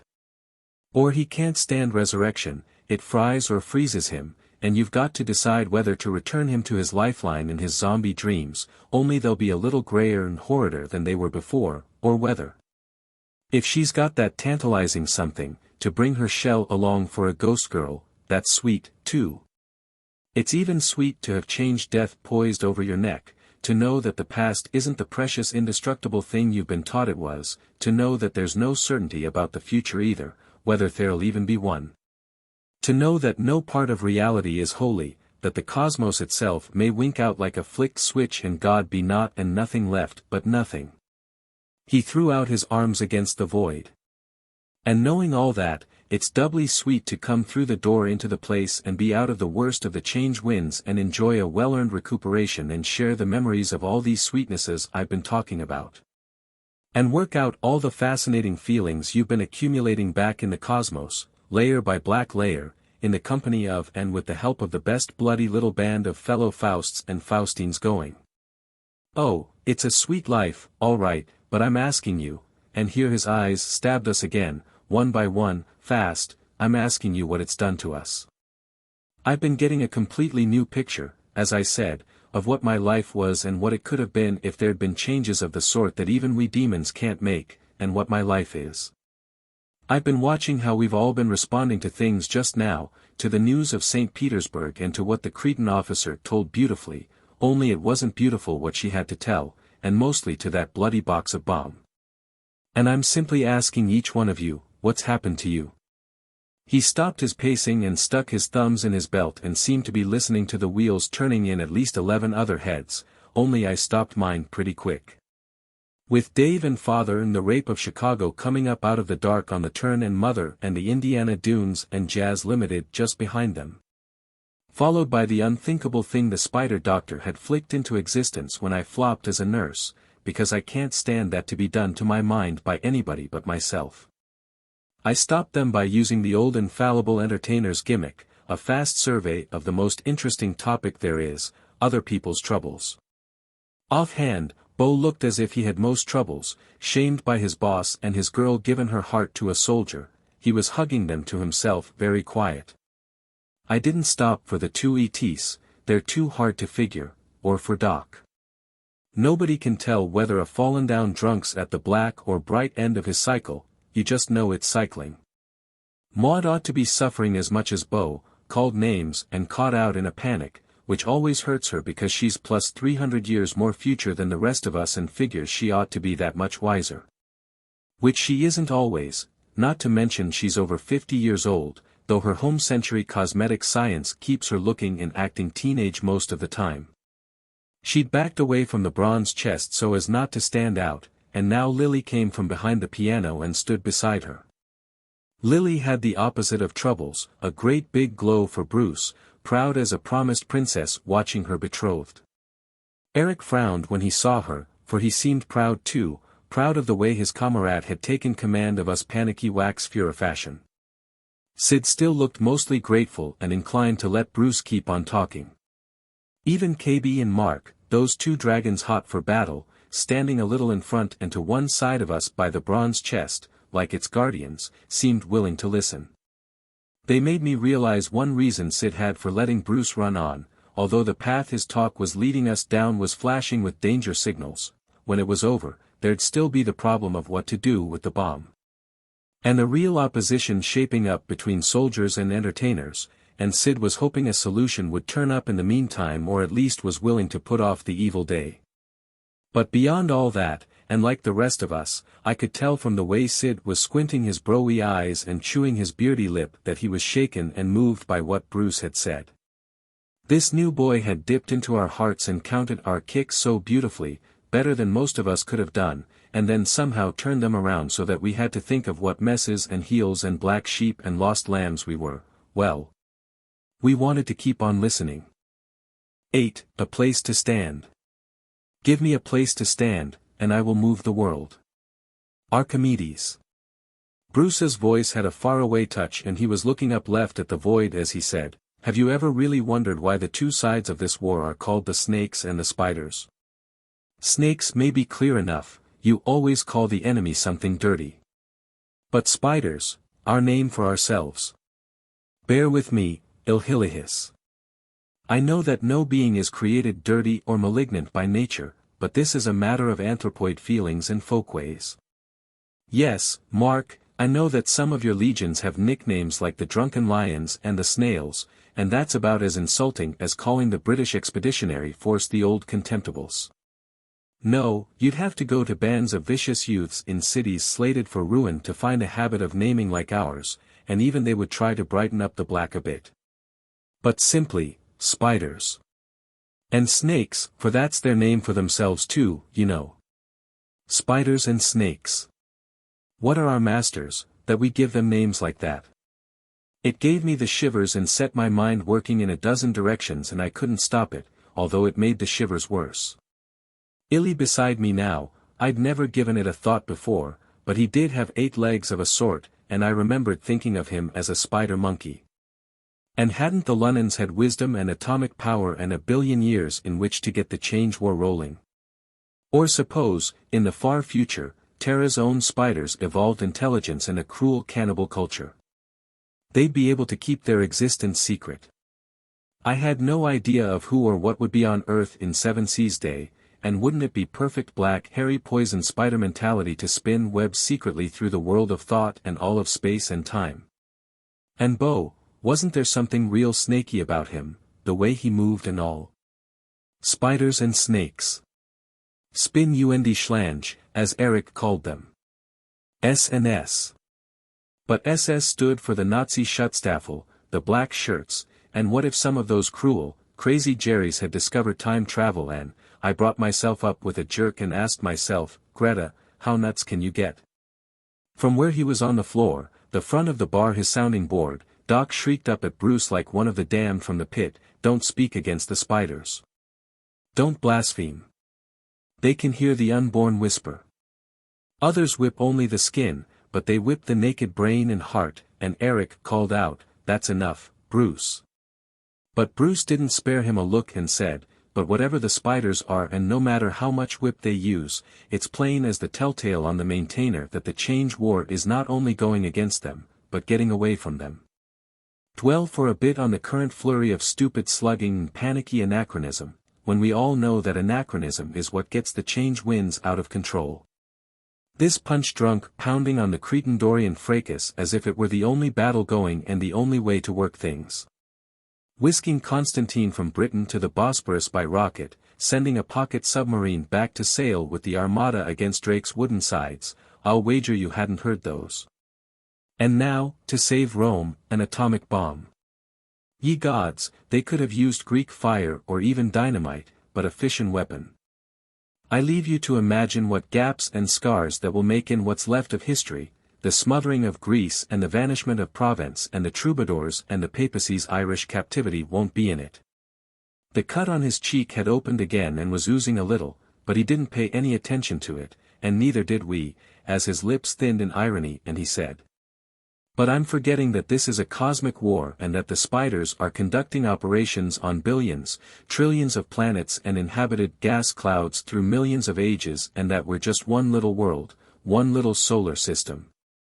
7C, and we can hardly expect our inscrutable masters, with all their pressing preoccupations and far-flung responsibilities, to be especially understanding or tender in their treatment of our pet books and centuries. Our favorite prophets and periods, or unduly concerned about preserving any of the trifles that we just happen to hold dear.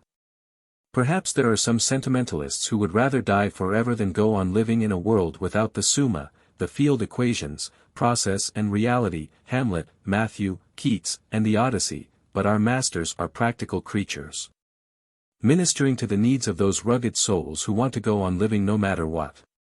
Eric's "Bruce, I'm telling you that's enough," was lost in the quickening flow of the new boy's words. I won't spend much time on the minor signs of our major crack-up, the cancelling of leaves, the sharper shortages, the loss of the express room, the use of recuperation stations for ops and all the other frantic patchwork, last operation but one. We were saddled with 3 soldiers from outside the galaxy and, no fault of theirs, they were no earthly use. Such little things might happen at a bad spot in any war and are perhaps only local. But there's a big thing. He paused again, to let us wonder, I guess. Maud must have worked her way over to me, for I felt her dry little hand on my arm and she whispered out of the side of her mouth, "What do we do now?" "We listen," I told her the same way. I felt a little impatient with her need to be doing something about things. She cocked a gold-dusted eyebrow at me and murmured, "You, too?" I didn't get to ask her me, too, what? Crush on Bruce? Nuts. Because just then Bruce's voice took up again in the faraway range. Have you ever asked yourselves how many operations the fabric of history can stand before it's all stitches, whether too much change won't one day wear out the past? And the present and the future, too, the whole bleeding business. Is the law of the conservation of reality any more than a thin hope given a long name, a prayer of theoreticians? Change death is as certain as heat death, and far faster. Every operation leaves reality a bit cruder, a bit uglier, a bit more makeshift, and a whole lot less rich in those details and feelings that are our heritage, like the crude penciled sketch on canvas when you've stripped off the paint. If that goes on, won't the cosmos collapse into an outline of itself, then nothing? How much thinning can reality stand, having more and more doublegangers cut out of it? And there's another thing about every operation, it wakes up the zombies a little more, and as its change winds die, it leaves them a little more disturbed and nightmare-ridden and frazzled. Those of you who have been on operations in heavily worked-over temporal areas will know what I mean, that look they give you out of the sides of their eyes as if to say, "You again? For Christ's sake, go away. We're the dead. We're the ones who don't want to wake up, who don't want to be demons and hate to be ghosts. Stop torturing us." I looked around at the ghost girls, I couldn't help it. They'd somehow got together on the control divan, facing us, their backs to the maintainers. The Countess had dragged along the bottle of wine Eric had fetched her earlier and they were passing it back and forth. The Countess had a big rose splotch across the ruffled white lace of her blouse. Bruce said, "There'll come a day when all the zombies and all the unborn wake up and go crazy together and figuratively come marching at us in their numberless hordes, saying, 'We've had enough.'" But I didn't turn back to Bruce right away. Phryne's chiton had slipped off one shoulder and she and the Countess were sitting sagged forward, elbows on knees, legs spread, at least, as far as the Countess's hobble skirt would let her, and swayed toward each other a little. They were still surprisingly solid, although they hadn't had any personal attention for a half hour, and they were looking up over my head with half-shut eyes and they seemed, so help me, to be listening to what Bruce was saying and maybe hearing some of it. We make a careful distinction between zombies and unborn, between those troubled by our operations whose lifelines lie in the past and those whose lifelines lie in the future. But is there any distinction any longer?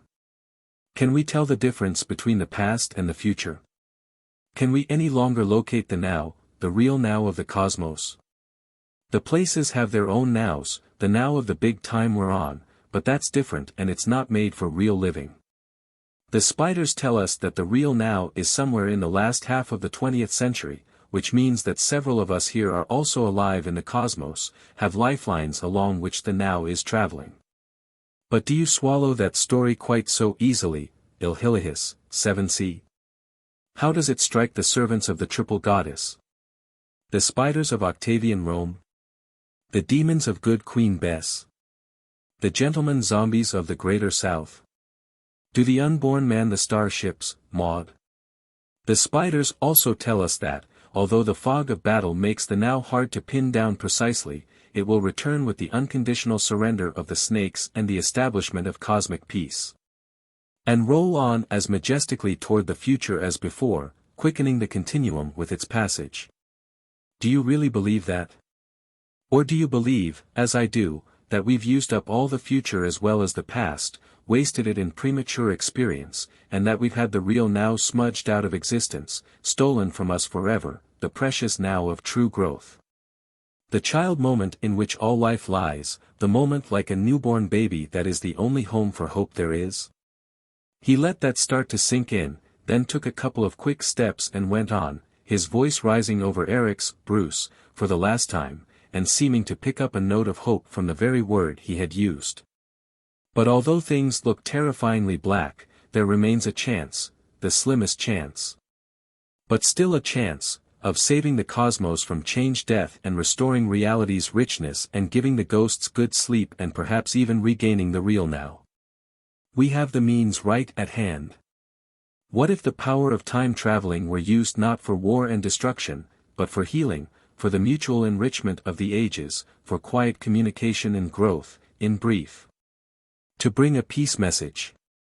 But my little commandant is quite an actor himself and knows a wee bit about the principles of scene stealing, and he was not going to let Bruce drown him out as if he were just another extra playing a voice from the mob. He darted across our front, between us and the bar, took a running leap, and landed bang on the bloody box of bomb. A bit later, Maud was silently showing me the white ring above her elbow where I'd grabbed her, and Illy was teasing a clutch of his tentacles out of my other hand and squeaking reproachfully, "Greta girl, don't ever do that." Eric was standing on the chest and I noticed that his boots carefully straddled the circle of skulls, and I should have known anyway you could hardly push them in the right order by jumping on them, and he was pointing at Bruce and saying, "And that means mutiny, my young sir." God's willin', Bruce, listen to me and step down before you say anything worse. I'm older than you, Bruce. Mark's older. Trust in your camaraden. Guide yourself by their knowledge. He had got my attention, but I had much rather have him black my eye. You older than me? Bruce was grinning. When your 12 years' advantage was spent in soaking up the wisdom of a race of sadistic dreamers gone paranoid, in a world whose thought stream had already been muddied by one total war. Mark older than me. When all his ideas and loyalties are those of a wolf pack of unimaginative sluggers 2,000 years younger than I am. Either of you older because you have more of the killing cynicism that is all the wisdom the change world ever gives you. Don't make me laugh. I'm an Englishman, and I come from an epoch when total war was still a desecration and the flowers and buds of thoughts not yet whacked off or blighted. I'm a poet, and poets are wiser than anyone because they're the only people who have the guts to think and feel at the same time. Right, Sid? When I talk to all of you about a peace message, I want you to think about it concretely in terms of using the places to bring help across the mountains of time when help is really needed. Not to bring help that's undeserved or knowledge that's premature or contaminating, sometimes not to bring anything at all. But just to check with infinite tenderness and concern that everything's safe and the glories of the universe unfolding as they were intended to. Yes, you are a poet, Bruce, Eric broke in. You can tootle soulfully on the flute and make us drip tears. You can let out the stops on the big organ pipes and make us tremble as if at Jehovah's footsteps. For the last 20 minutes, you have been giving us some very charmanty poetry. But what are you? An entertainer? Or are you a soldier? Right then, I don't know what it was, maybe Sid clearing his throat, I could sense our feelings beginning to turn against Bruce. I got the strangest feeling of reality clamping down and bright colors going dull and dreams vanishing. Yet it was only then I also realized how much Bruce had moved us, maybe some of us to the verge of mutiny, even. I was mad at Eric for what he was doing, but I couldn't help admiring his cockiness. I was still under the spell of Bruce's words and the more than words behind them. But then Eric would shift around a bit and one of his heels would kick near the Deatha's head push buttons and I wanted to stamp with spike heels on every Deatha's head button on his uniform. I didn't know exactly what I felt yet. Yes, I'm a soldier, Bruce told him, and I hope you won't ever have to worry about my courage, because it's going to take more courage than any operation we've ever planned, ever dreamed of. To carry the peace message to the other places and to the wound spots of the cosmos. Perhaps it will be a fast wicket and we'll be bowled down before we score a single run, but who cares? We may at least see our real masters when they come to smash us, and for me that will be a deep satisfaction. And we may do some smashing of our own. So you're a soldier, Eric said, his smile showing his teeth. Bruce, I'll admit that the half-dozen operations you've been on were rougher than anything I drew in my first 100 sleeps. For that, I am all honest sympathy. But that you should let them get you into such a state that love and a girl can turn you upside down and start you babbling about peace messages. Yes, by God, love and a girl have changed me. Bruce shouted at him, and I looked around at Lily and I remembered Dave saying, I'm going to Spain, and I wondered if anything would ever again make my face flame like that. Or, rather, they've made me stand up for what I've believed in all along. They've made me. Wunderbar, Eric called and began to do a little sissy dance on the bomb that set my teeth on edge. He bent his wrists and elbows at arty angles and stuck out a hip and ducked his head simperingly and blinked his eyes very fast. Will you invite me to the wedding, Bruce? You'll have to get another best man, but I will be the flower girl and throw pretty little posies to all the distinguished guests. Here, Mark. Catch, KB.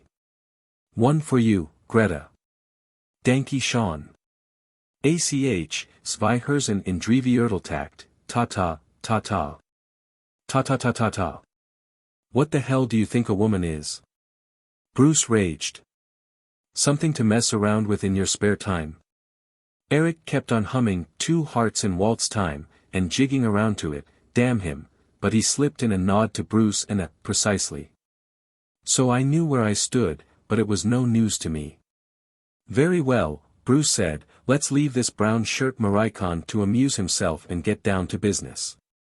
I made all of you a proposal and I don't have to tell you how serious it is or how serious Lily and I are about it.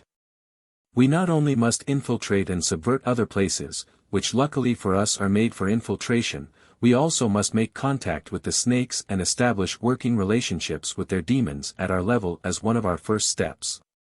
That stopped Eric's jig and got enough of a gasp from some of us to make it seem to come from practically everybody. Eric used it to work a change of pace. Bruce. We've let you carry this foolery further than we should. You seem to have the idea that because anything goes in the place, dueling, drunkenness, und so weiter, you can say what you have and it will all be forgotten with the hangover. Not so. It is true that among such a set of monsters and free spirits as ourselves, and working as secret agents to boot, there cannot be the obvious military discipline that would obtain in a Terran army. But let me tell you, Bruce, let me grind it home into you, Sid and KB and Mark will bear me out in this. As officers of equivalent rank, that the spider line of command stretches into and through this place just as surely as the word of der Führer rules Chicago. And as I shouldn't have to emphasize to you, Bruce, the spiders have punishments that would make my countrymen in Belsen and Buchenwald, well, pale a little. So while there is still a shadow of justification for our interpreting your remarks as utterly tasteless clowning. Babble on, Bruce said, giving him a loose downward wave of his hand without looking. I made you people a proposal. He paused. How do you stand, Sidney Lessingham? Then I felt my legs getting weak, because Sid didn't answer right away. The old boy swallowed and started to look around at the rest of us. Then the feeling of reality clamping down got something awful, because he didn't look around, but straightened his back a little. Just then, Mark cut in fast. It grieves me, Bruce, but I think you are possessed. Eric, he must be confined. KB nodded, almost absently. Confine or kill the coward, whichever is easier, whip the woman, and let's get on to the Egyptian battle. Indeed, yes, Mark said. I died in it. But now perhaps no longer. KB said to him, I like you, Roman. Bruce was smiling, barely, and his eyes were moving and fixing. You, Ilhilihis. Illy's squeakbox had never sounded mechanical to me before, but it did as he answered, I'm a lot deeper into borrowed time than the rest of you, tra-la-la, but Papa still loves living. Include me very much out, Brucey. Miss Davies. Beside me, Maud said flatly, do you think I'm a fool? Beyond her, I saw Lily and I thought, my God, I might look as proud if I were in her shoes, but I sure as hell wouldn't look as confident. Bruce's eyes hadn't quite come to bow when the gambler spoke up. I have no cause to like you, sir, rather the opposite. But this place has come to bore me more than Boston and I have always found it difficult to resist a long shot. A very long one, I fear. I am with you, sir. There was a pain in my chest and a roaring in my ears and through it I heard 7C grunting, sick of these lousy spiders. Deal me in. And then Doc reared up in front of the bar and he'd lost his hat and his hair was wild and he grabbed an empty fifth by the neck and broke the bottom of it all jagged against the bar and he waved it and screeched, Yubavadi Pocky, I Nyametsi. And right behind his words, Bo sang out fast the English of it, kill the spiders, and the Germans. And Doc didn't collapse then, though I could see he was hanging onto the bar tight with his other hand, and the place got stiller, inside and out, than I've ever known it, and Bruce's eyes were finally moving back toward Sid. But the eyes stopped short of Sid and I heard Bruce say, Miss Forzane, and I thought, that's funny, and I started to look around at the Countess, and felt all the eyes and I realized, hey, that's me. But this can't happen to me. To the others, yes, but not to me. I just work here. Not to Greta, no, no, no. But it had, and the eyes didn't let go, and the silence and the feeling of reality were god-awful, and I said to myself, Greta, you've got to say something, if only a suitable four-letter word, and then suddenly I knew what the silence was like. It was like that of a big city if there were some way of shutting off all the noise in 1 second. It was like Eric singing when the piano had deserted him. It was as if the change winds should ever die completely. And I knew beforehand what had happened when I turned my back on them all. The Ghostgirls were gone. The major maintainer hadn't merely been switched to introvert. It was gone, too. 9. A locked room. We examined the moss between the bricks, and found it undisturbed. You looked among D.'s papers, of course, and into the books of the library? Certainly, we opened every package and parcel. We not only opened every book, but we turned over every leaf in each volume. Poe. 3 hours later, Sid and I plumped down on the couch nearest the kitchen, though too tired to want to eat for a while yet. A tighter search than I could ever have cooked up had shown that the maintainer was not in the place. Of course it had to be in the place, as we kept telling each other for the first 2 hours. It had to be, if circumstances and the theories we lived by in the change world meant anything. A maintainer is what maintains a place. The minor maintainer takes care of oxygen, temperature, humidity, gravity, and other little life cycle and matter cycle things generally, but it's the major maintainer that keeps the walls from buckling and the ceiling from falling in. It is little, but oh my, it does so much. It doesn't work by wires or radio or anything complicated like that. It just hooks into local spacetime. I have been told that its inside working part is made up of vastly tough, vastly hard giant molecules, each one of which is practically a vest-pocket cosmos in itself. Outside, it looks like a portable radio with a few more dials and some telltales and switches and plug-ins for earphones and a lot of other sensory thingamajigs. But the maintainer was gone and the void hadn't closed in, yet. By this time, I was so faggied, I didn't care much whether it did or not. One thing for sure, the maintainer had been switched to introvert before it was spirited away, or else its disappearance automatically produced introversion, take your choice. Because we sure were introverted, real nasty Martinet schoolmaster grip of reality on my thoughts that I knew, without trying, liquor wouldn't soften, not a breath of change wind, absolutely stifling. And the gray of the void seeming so much inside my head that I think I got a glimmering of what the science boys mean when they explain to me that the place is a kind of interweaving of the material and the mental, a giant monad. One of them called it. Anyway, I said to myself, Greta, if this is introversion, I want no part of it. It is not nice to be cut adrift from the cosmos and know it. A lifeboat in the middle of the Pacific and a starship between galaxies are not in it for loneliness. I asked myself why the spiders had ever equipped maintainers with introversion switches anyway. When we couldn't drill with them and weren't supposed to use them except in an emergency so tight that it was either introvert or surrender to the snakes. And for the first time the obvious explanation came to me. Introversion must be the same as scuttling, its main purpose to withhold secrets and material from the enemy. It put a place into a situation from which even the spider high command couldn't rescue it, and there was nothing left but to sink down, down, out. Up, down into the void. If that was the case, our chances of getting back were about those of my being a kid again playing in the dunes on the small time. I edged a little closer to Sid and sort of squunched under his shoulder and rubbed my cheek against the smudged, gold-worked gray velvet. He looked down and I said, a long way to Lynn Regis, Siddy. Sweetling, thou spokest a mouthful, he said. He knows very well what he is doing when he mixes his language that way, the wicked old darling. Siddy, I said, why this gold work? It'd be a lot smoother without it. Mary, men must prick themselves out and, faith I know not, but it helps if there's metal in it. And girls get scratched. I took a little sniff. But don't put this doublet through the cleaner yet. Until we get out of the woods, I want as much you around as possible. Mary, and why should I? He asked blankly, and I think he wasn't fooling me. The last thing time travelers find out is how they do or don't smell. Then his face clouded and he looked as though he wanted to squunch under my shoulder. But, faith, sweetling, your forest has a few more trees than Sherwood.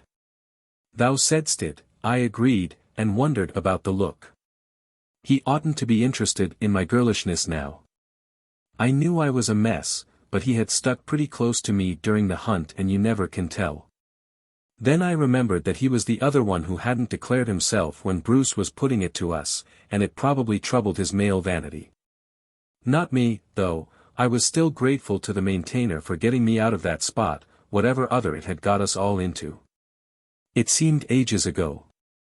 We'd all jumped to the conclusion that the two ghost girls had run away with the maintainer, I don't know where or why, but it looked so much that way. Maud had started yipping about how she'd never trusted ghosts and always known that someday they'd start doing things on their own, and KB had got it firmly fixed in her head, right between the horns, that Phryne, being a Greek, was the ringleader and was going to wreak havoc on us all. But when we were checking stores the first time, I had noticed that the Ghost Girl envelopes looked flat. Ectoplasm doesn't take up much space when it's folded, but I had opened one anyway, then another, and then called for help. Every last envelope was empty. We had lost over 1,000 Ghost Girls, Sid's whole stock. Well, at least it proved what none of us had ever seen or heard of being demonstrated, that there is a spooky link, a sort of change-wind contact, between a ghost and its lifeline. And when that umbilicus, I've heard it called, is cut, the part away from the lifeline dies. Interesting, but what had bothered me was whether we demons were going to evaporate too, because we are as much doublegangers as the ghosts and our apron strings had been cut just as surely. We're more solid, of course, but that would only mean we'd take a little longer. Very logical. I remember I had looked up at Lily and Maud. Us girls had been checking the envelopes. It's one of the proprieties we frequently maintain, and anyway, if men check them, they're apt to trot out that old wheeze about instant women, which I'm sick to death of hearing, thank you. Anyway, I had looked up and said, "It's been nice knowing you," and Lily had said, 23, skid do, and Maud had said, "Here goes nothing," and we had shook hands all around. We figured that Phryne and the Countess had faded at the same time as the other ghost girls, but an idea had been nibbling at me and I said, "Siddy, do you suppose it's just barely possible that, while we were all looking at Bruce, those two ghost girls would have been able to work the maintainer and get a door and lamb out of here with the thing? Thou speaks my thoughts, sweetling. All weighs against it, imprimis, 'tis well known that ghosts cannot lay plots or act on them. Secundo, the time forbade getting a door.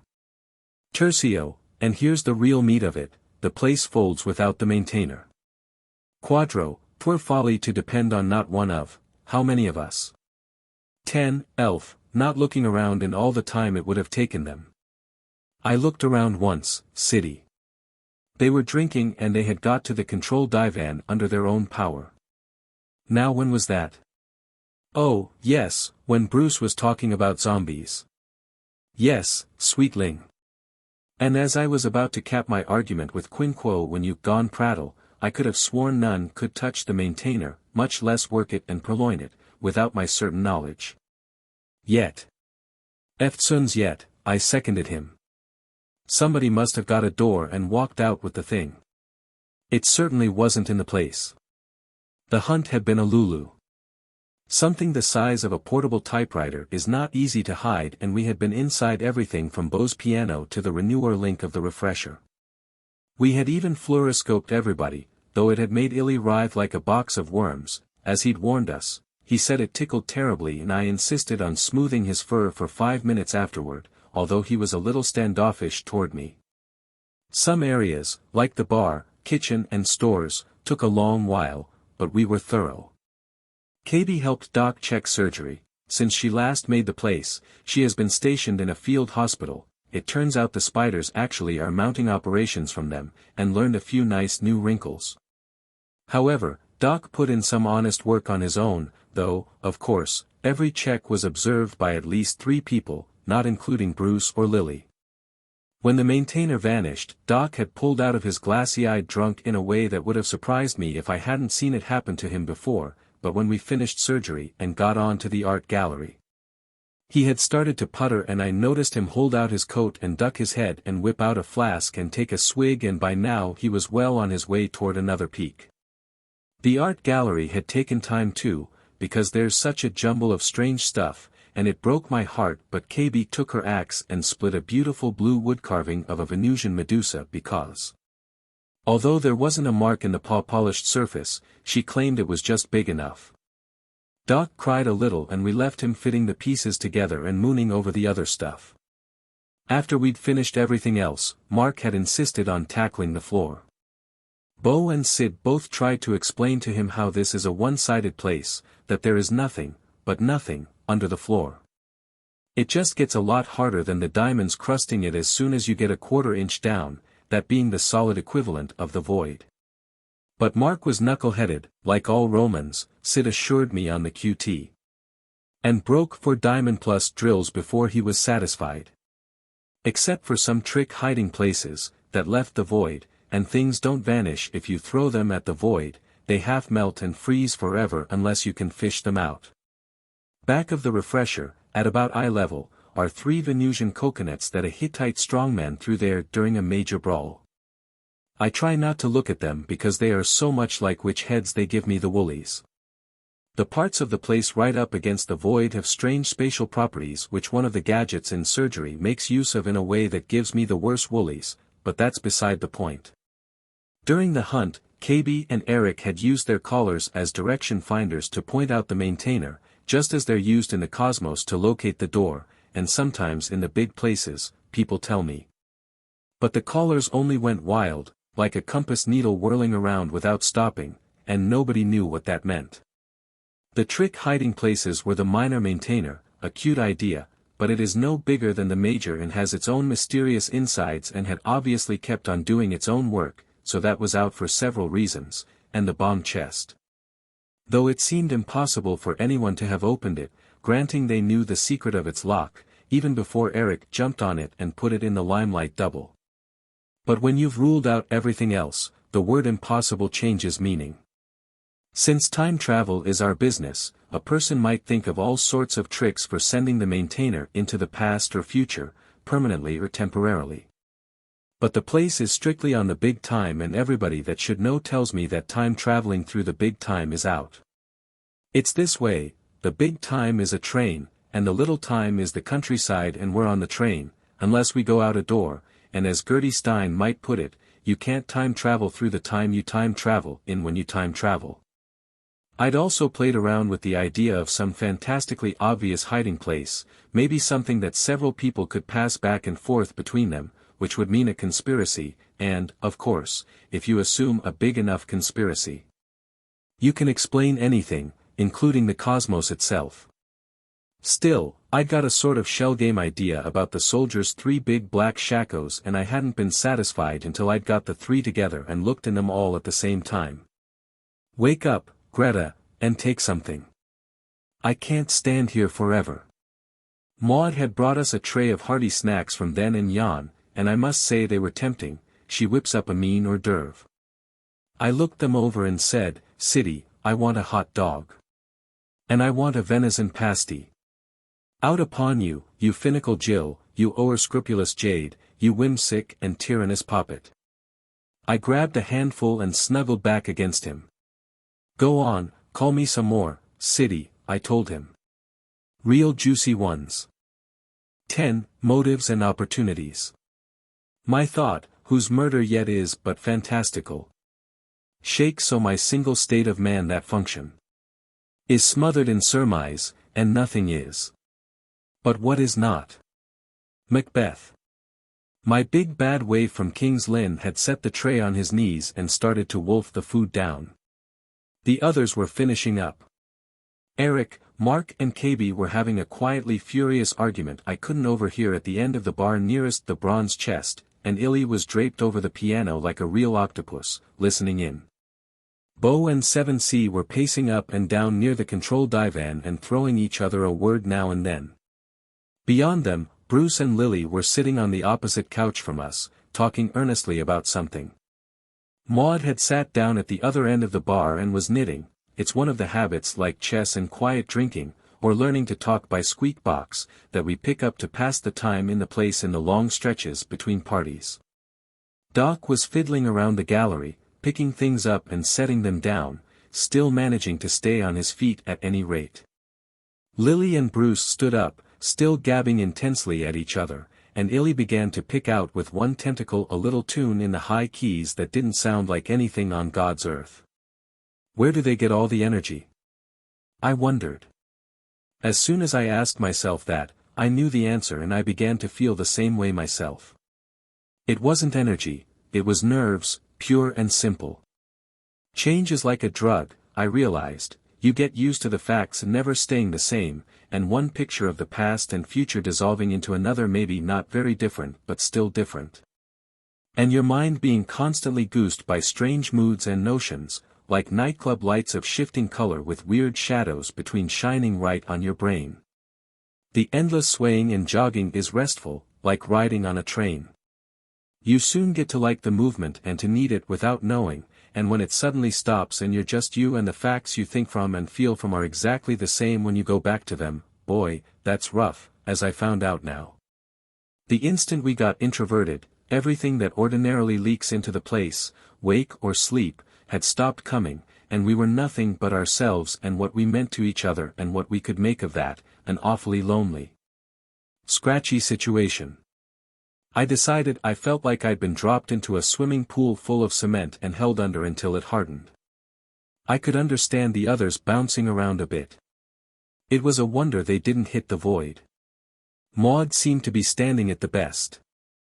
Maybe she got a little preparation from the long watches between stars, and then she is older than all of us, even Sid, though with a small O in older. The restless work of the search for the maintainer had masked the feeling, but now it was beginning to come full force. Before the search, Bruce's speech and Eric's interruptions had done a passable masking job too. I tried to remember when I'd first got the feeling and decided it was after Eric had jumped on the bomb, about the time he mentioned poetry. Though I couldn't be sure. Maybe the maintainer had been introverted even earlier, when I'd turned to look at the Ghostgirls. I wouldn't have known. Nuts.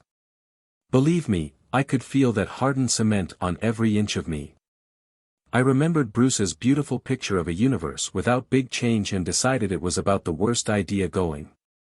I went on eating, though I wasn't so sure now it was a good idea to keep myself strong. Does the maintainer have an introversion telltale? City. Steth, chit, and you love me, speak lower. Of a sudden, I feel not well, as if I'd drunk a butt of Rhenish and slept inside it. Mary yes, blue. In short flashes, set the manual. Why ask'st thou? No reason. God, city, what I'd give for a breath of change wind. Thou canst say that eftsoons, he groaned. I must have looked pretty miserable myself, for he put his arm around my shoulders and whispered gruffly, Comfort thyself, sweetling, that while we suffer thus sorely, we yet cannot die the change death. What's that? I asked him. I didn't want to bounce around like the others. I had a suspicion I'd carry it too far. So, to keep myself from going batty, I started to rework the business of who had done what to the maintainer. During the hunt, there had been some pretty wild suggestions tossed around as to its disappearance or at least its introversion, a feat of snake science amounting to sorcery.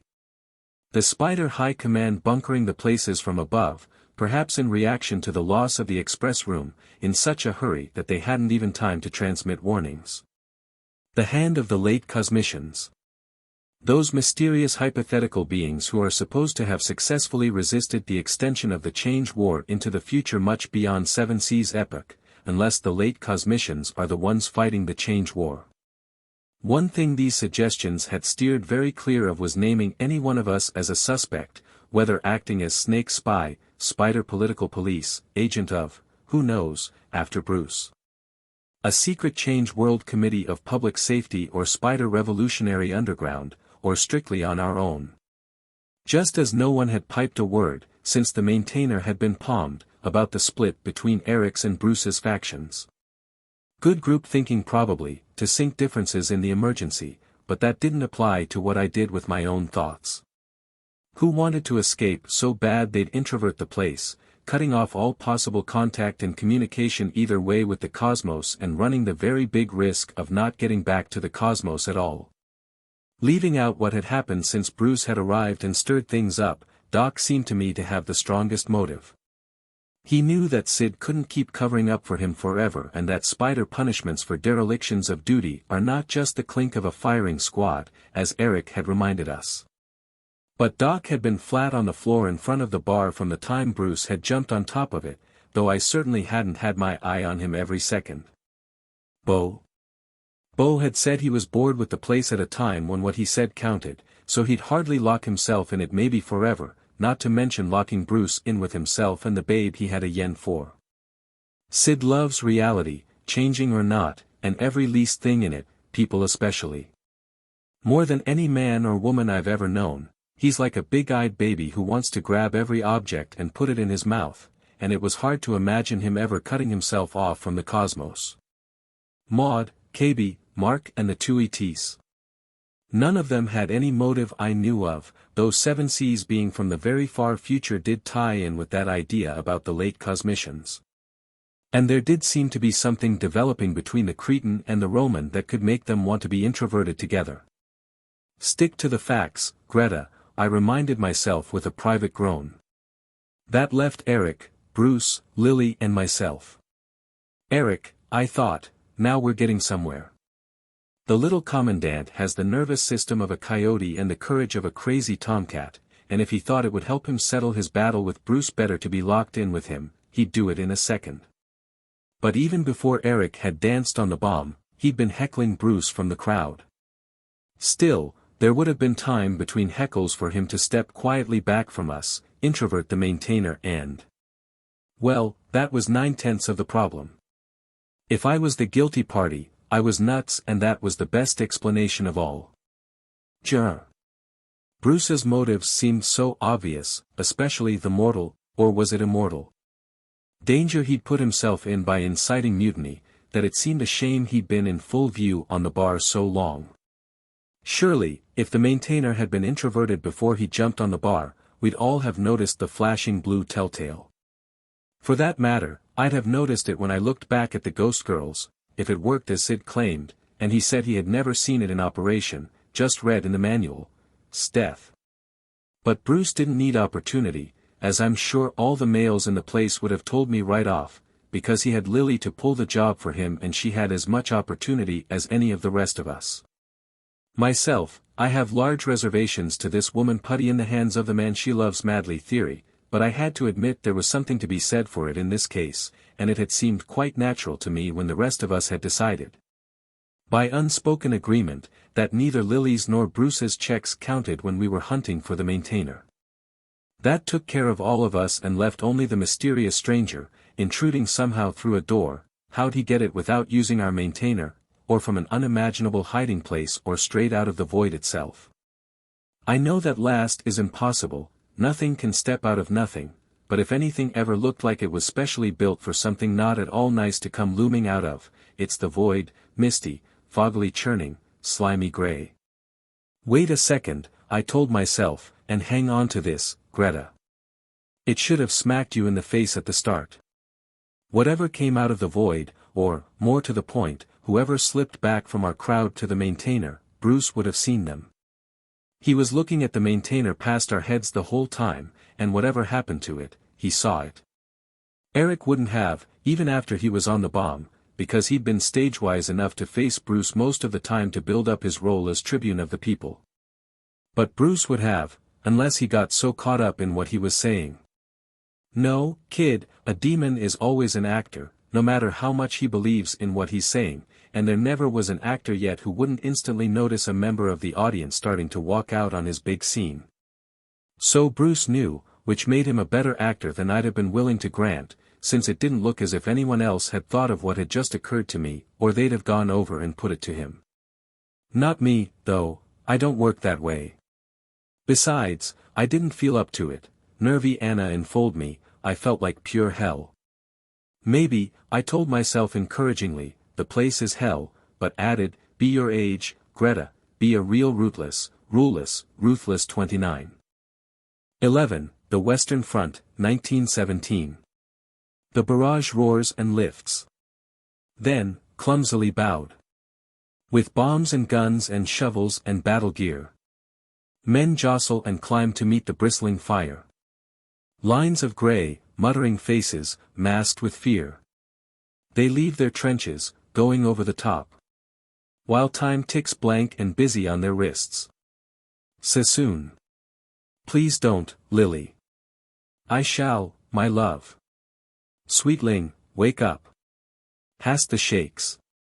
I opened my eyes a little and lied to City with a smile and locked my hands together tight and watched Bruce and Lily quarrel nobly near the control divan and wished I had a great love to blur my misery and provide me with a passable substitute for. Change wins. Lily won the argument, judging from the way she threw her head back and stepped away from Bruce's arms while giving him a proud, tender smile. He walked off a few steps. Praise be, he didn't shrug his shoulders at us like an old husband, though his nerves were showing and he didn't seem to be standing introversion well at all, as who of us were. Lily rested a hand on the head of the control divan and pressed her lips together and looked around at us, mostly with her eyes. She'd wound a gray silk bandeau around her bangs. Her short gray silk dress without a waistline made her look, not so much like a flapper, though she looked like that all right, as like a little girl, except the neckline was scooped low enough to show she wasn't.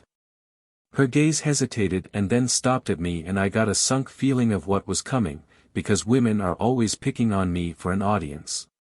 Besides, Sid and I were the centrist party of two in our fresh-out-of-the-shell place politics. She took a deep breath and stuck out her chin and said in a voice that was even a little higher and Britisher than she usually uses, "We girls have often cried, shut the door. But now the door is jolly well shut for keeps." I knew I'd guessed right and I felt crawly with embarrassment, because I know about this love business of thinking you're the other person and trying to live their life, and grab their glory. Though you don't know that, and carry their message for them, and how it can foul things up. Still, I couldn't help admitting what she said wasn't too bad a start, unpleasantly apt to be true, at any rate. My fiancé believes we may yet be able to open the door. I do not. He thinks it is a bit premature to discuss the peculiar pickle in which we all find ourselves. I do not. There was a rasp of laughter from the bar. The militarists were reacting. Eric stepped out, looking very happy. "So now we have to listen to women making speeches," he called. "What is this place, anyhow?" Sidney Lessingham's Saturday evening sewing circle.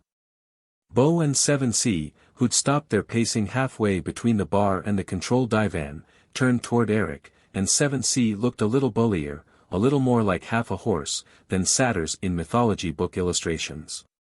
He stamped, medium hard, I'd say, and said, "Ah, go fly a kite." I'd found out he'd learned English from a demon who'd been a longshoreman with syndicalist anarchist sympathies. Eric shut up for a moment and stood there grinning, his hands on his hips. Lily nodded to the satyr and cleared her throat, looking scared. But she didn't speak. I could see she was thinking and feeling something, and her face got ugly and haggard, as if she were in a change wind that hadn't reached me yet, and her mouth went into a snarl to fight tears, but some spurted out. And when she did speak her voice was an octave lower and it wasn't just London talking but New York too. I don't know how resurrection felt to you people, because I'm new and I loathe asking questions, but to me it was pure torture and I wished only I'd had the courage to tell Suzaku, I wish to remain a zombie, if you don't mind. I'd rather the nightmares. But I accepted resurrection because I've been taught to be polite and because there is the demon in me I don't understand that always wishes to live, and I found that I still felt like a zombie, although I could flit about. And that I still had the nightmares, except they'd grown a deal vivider.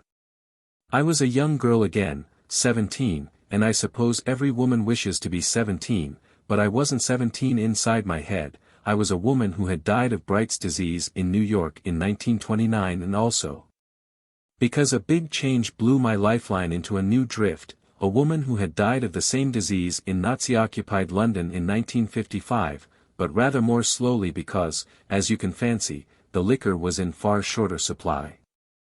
I had to live with both those sets of memories and the change world didn't blot them out any more than I'm told it does those of any demon, and it didn't even push them into the background as I'd hoped it would.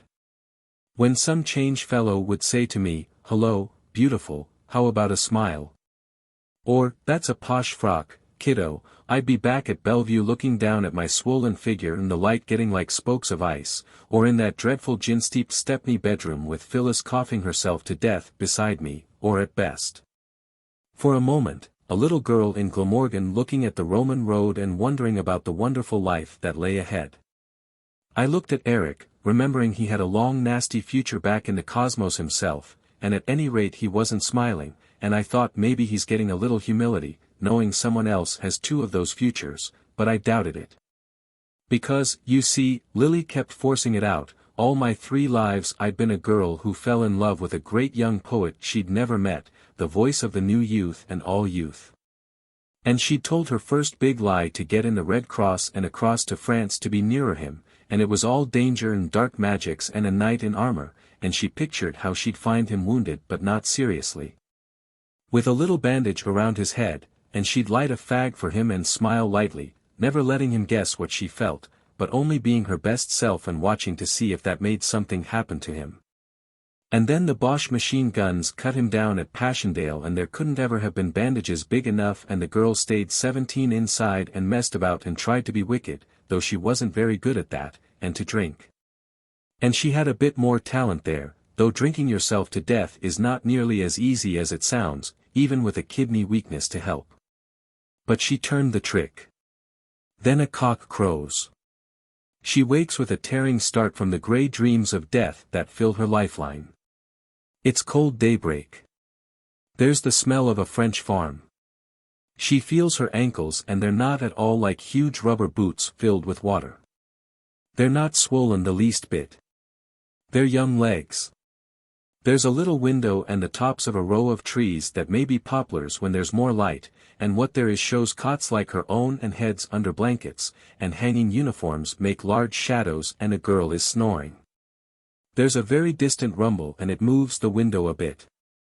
Then she remembers they're Red Cross girls many, many kilometers from Passchendaele and that Bruce Marchant is going to die at dawn today.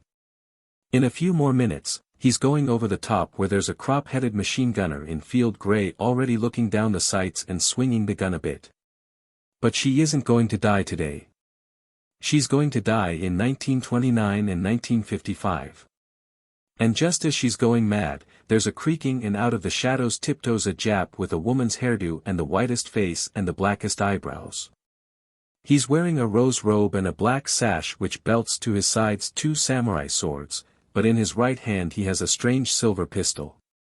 And he smiles at her as if they were brother and sister and lovers at the same time and he says, "Voulez-vous vivre, mademoiselle?" and she stares and he bobs his head and says, "Missy wish live, yes, no?" Sid's paw closed quietly around my shaking hands. It always gets me to hear about anyone's resurrection, and although mine was crazier, it also had the Krauts in it. I hoped she wouldn't go through the rest of the formula and she didn't.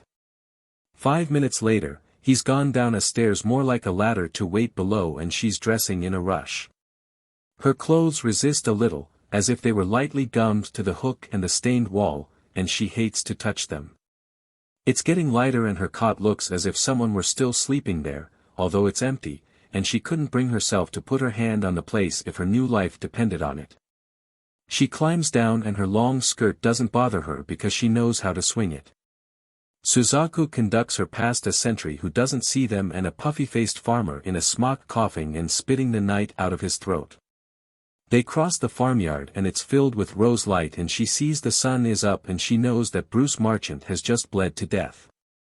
There's an empty open touring car chugging loudly, waiting for someone. It has huge muddy wheels with wooden spokes and a brass radiator that says Simplex. But Suzaku leads her past it to a dunghill and bows apologetically and she steps through a door. I heard Eric say to the others at the bar, "How touching. Now shall I tell everyone about my operation?" But he didn't get much of a laugh. That's how Lillian Foster came into the change world with its steel-engraved nightmares and its deadly pace and deadlier lassitudes. I was more alive than I ever had been before, but it was the kind of life a corpse might get from unending electrical shocks and I couldn't summon any purpose or hope and Bruce Marchant seemed farther away than ever. Then, not 6 hours ago, a soldier in a black uniform came through the door and I thought, it can't be, but it does look like his photographs, and then I thought I heard someone say the name Bruce. And then he shouted as if to all the world that he was Bruce Marchant, and I knew there was a resurrection beyond resurrection, a true resurrection. "Oh, Bruce." She looked at him and he was crying and smiling and all the young beauty flooded back into her face, and I thought, it has to be change winds, but it can't be. Face it without slobbering, Greta, there's something that works bigger miracles than change. And she went on. And then the change winds died when the snakes vaporized the maintainer or the ghost girls introverted it and all three of them vanished so swiftly and silently that even Bruce didn't notice. Those are the best explanations I can summon and I fancy one of them is true. At all events, the change winds died in my past and even my futures became something I could bear lightly, because I have someone to bear them with me, and because at last I have a true future stretching out ahead of me. An unknown future which I shall create by living. Oh, don't you see that all of us have it now, this big opportunity? Hussa for Sydney's suffragettes and the WCTU. Eric cheered. Bo, will you play us a medley of Hearts and Flowers and Onward, Christian Soldiers? I'm deeply moved, Lily. Where do the rest of us queue up for the great love affair of the century? 12. A big opportunity. now is a bearable burden. What buckles the back is the added weight of the past's mistakes and the future's fears. I had to learn to close the front door to tomorrow and the back door to yesterday and settle down to here and now. Anonymous. Nobody laughed at Eric's screwball sarcasms, and still I thought, yes, perish his hysterical little grey head, but he's half right. Lily's got the big thing now and she wants to serve it up to the rest of us on a platter. Only love doesn't cook and cut that way. Those weren't bad ideas she had about the maintainer, though, especially the one about the Ghostgirls doing the introverting. It would explain why there couldn't be introversion drill, the manual stuff about blue flashes being window dressing. And something disappearing without movement or transition is the sort of thing that might not catch the attention, and I guess they gave the others something to think about too, for there wasn't any follow-up to Eric's frantic sniping. But I honestly didn't see where there was this big opportunity being stuck away in a grey sack in the void, and I began to wonder, and I got the strangest feeling, and I said to myself, hang on to your hat, Greta. It's hope. The dreadful thing about being a demon is that you have all time to range through, Lily was saying with a smile. You can never shut the back door to yesterday or the front door to tomorrow and simply live in the present. But now that's been done for us, the door is shut. We need never again rehash the past or the future. The spiders and snakes can never find us, for who ever heard of a place that was truly lost being rescued? And as those in the know have told me, introversion is the end as far as those outside are concerned. So we're safe from the spiders and snakes, we need never be slaves or enemies again, and we have a place in which to live our new lives, the place prepared for us from the beginning. She paused. Surely you understand what I mean. Sidney and Beauregard and Dr. Peischkoff are the ones who explained it to me. The place is a balanced aquarium, just like the cosmos. No one knows how many ages of big time it has been in use, without a bit of new material being brought in, only luxuries and people, and not a bit of waste cast off. No one knows how many more ages it may not sustain life. I never heard of minor maintainers wearing out. We have all the future, all the security, anyone can hope for. We have a place to live together. You know, she was dead right, and I realized that all the time I'd had the conviction in the back of my mind that we were going to suffocate or something if we didn't get a door open pretty quick. I should have known differently, if anybody should, because I'd once been in the place without a door for as long as 100 sleeps during a foxhole stretch of the Change War, and we'd had to start cycling our food and it had been okay. And then, because it is also the way my mind works, I started to picture in a flash the consequences of our living together all by ourselves, like Lily said. I began to pair people off, I couldn't help it. Let's see, 4 women, 6 men, 2 ETs. Greta, I said, you're going to be Miss Polly Andre for sure. We'll have a daily newspaper and folk dancing classes, we'll shut the bar except evenings, Bruce'll keep a rhymed history of the place. I even thought, though I knew this part was strictly silly, about schools and children. I wondered what cities would look like, or my little commandants. Don't go near the void, dears. Of course that would be specially hard on the 2 ETs. But 7C at least wasn't so different, and the genetics boys had made some wonderful advances, and Maud ought to know about them, and there were some amazing gadgets in surgery when Doc sobered up. The patter of little hoofs. My fiancé spoke to you about carrying a peace message to the rest of the cosmos, Lily added, and bringing an end to the big change, and healing all the wounds that have been made in the little time. I looked at Bruce. His face was set and strained, as will happen to the best of them when a girl starts talking about her man's business, and I don't know why, but I said to myself, she's crucifying him, she's nailing him to his purpose as a woman will. Even when there's not much point to it, as now. And Lily went on, it was a wonderful thought, but now we cannot carry or send any message, and I believe it is too late in any event for a peace message to do any good. The cosmos is too reveled by change, too far gone. It will dissolve, fade, leave not a rack behind. We're the survivors. The torch of existence has been put in our hands. We may already be all that's left in the cosmos, for have you thought that the change winds may have died at their source? We may never reach another cosmos, we may drift forever in the void, but who of us has been introverted before and who knows what we can or cannot do? We're a seed for a new future to grow from. Perhaps all doomed universes cast off seeds like this place. It's a seed, it's an embryo, let it grow. She looked swiftly at Bruce and then at Sid and she quoted, "Come, my friends, 'tis not too late to seek a newer world." I squeezed Sid's hand and I started to say something to him, but he didn't know I was there. He was listening to Lily quote Tennyson with his eyes entranced and his mouth open, as if he were imagining new things to put into it. City. And then I saw the others were looking at her the same way.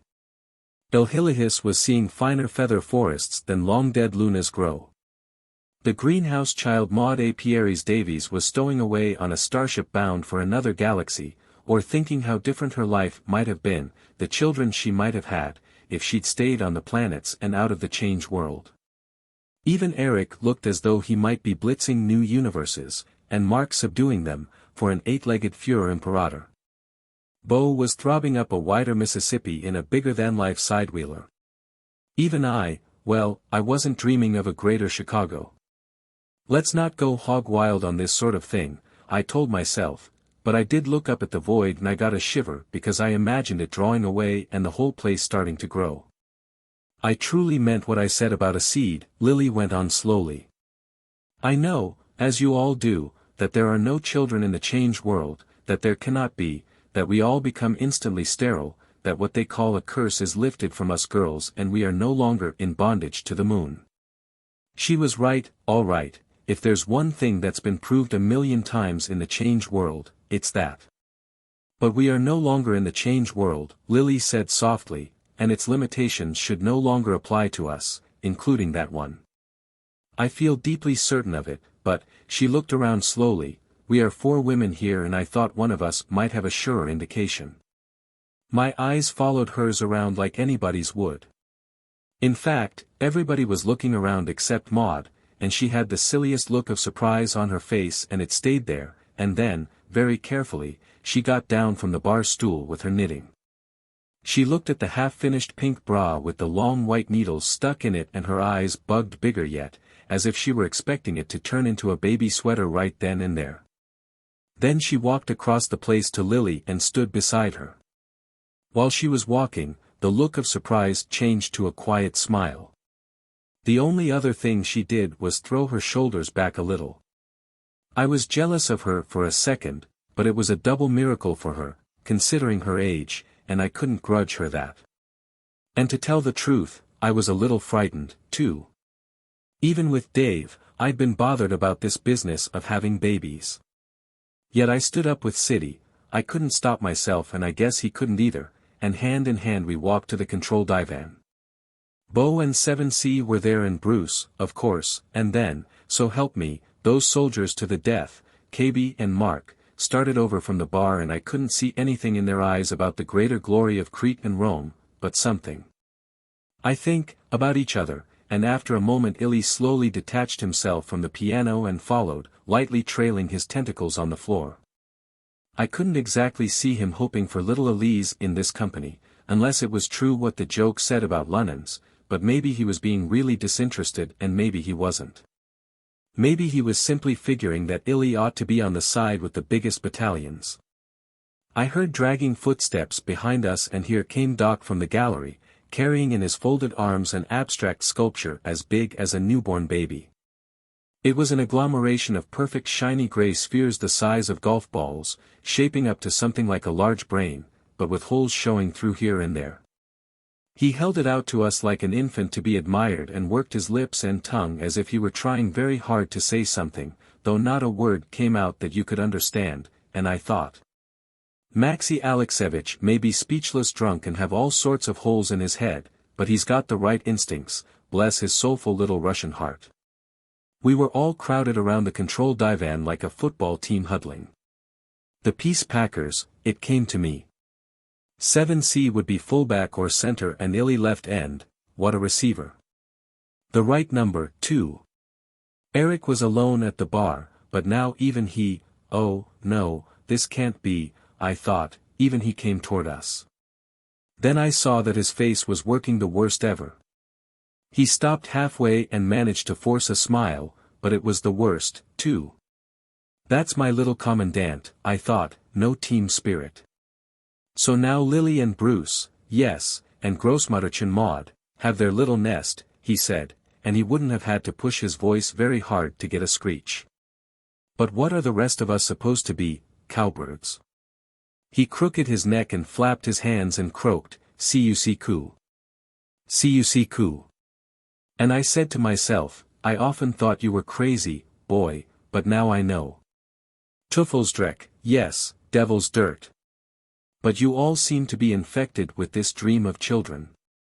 Can't you see that the change world is the natural and proper end of evolution? A period of enjoyment and measuring, an ultimate working out of things, which women call destruction. Help, I'm being raped. Oh, what are they doing to my children? But which men know as fulfillment.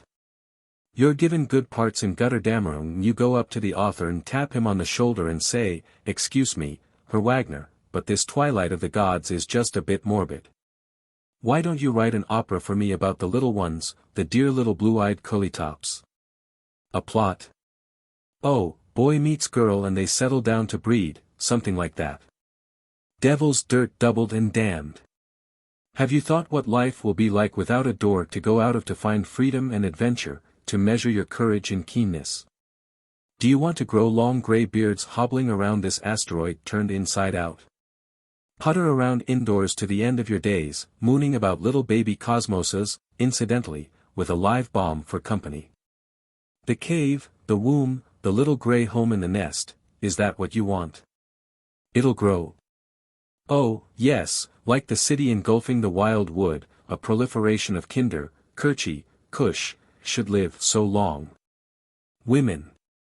How I hate their bright eyes as they look at me from the fireside, bent-shouldered, rocking, deeply happy to be old, and say, "He's getting weak, he's giving out, soon I'll have to put him to bed and do the simplest things for him."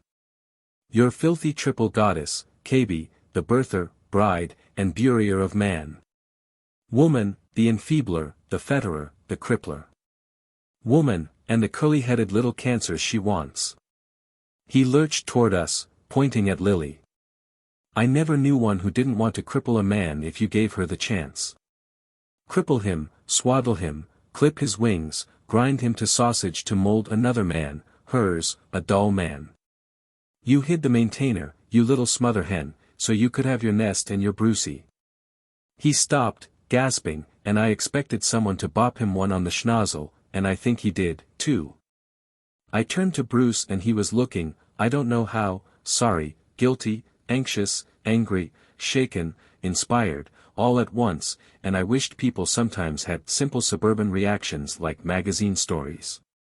Then Eric made the mistake, if it was one, of turning toward Bruce and slowly staggering toward him, pawing the air with his hands as if he were going to collapse into his arms, and saying, "Don't let them get you, Bruce. Don't let them tie you down. Don't let them clip you, your words or your deeds. You're a soldier." Even when you talked about a peace message, you talked about doing some smashing of your own.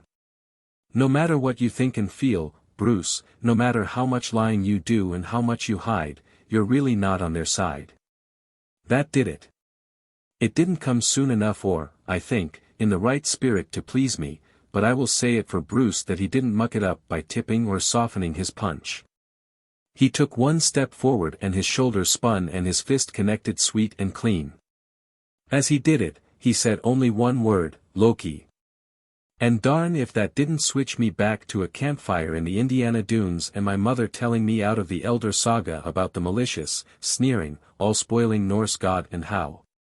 When the other gods came to trap him in his hideaway by the river, he was on the point of finishing knotting a mysterious net big enough, I had imagined, to snare the whole universe, and that if they'd come a minute later, he would have. Eric was stretched on the floor, his head hitched up, rubbing his jaw and glaring at Bruce. Mark, who was standing beside me, moved a little and I thought he was going to do something, maybe even clobber Bruce in the old spirit of "you can't do that to my buddy," but he just shook his head and said, "Omnia vincit amor." I nudged him and said, "Meaning," and he said, "Love licks everything." I'd never have expected it from a Roman, but he was half right at any rate. Lily had her victory, Bruce clearing the field for the marriage by laying out the woman-hating boyfriend who would be trying to get him to go out nights. At that moment, I think Bruce wanted Lily in a life with her more than he wanted to reform the change world.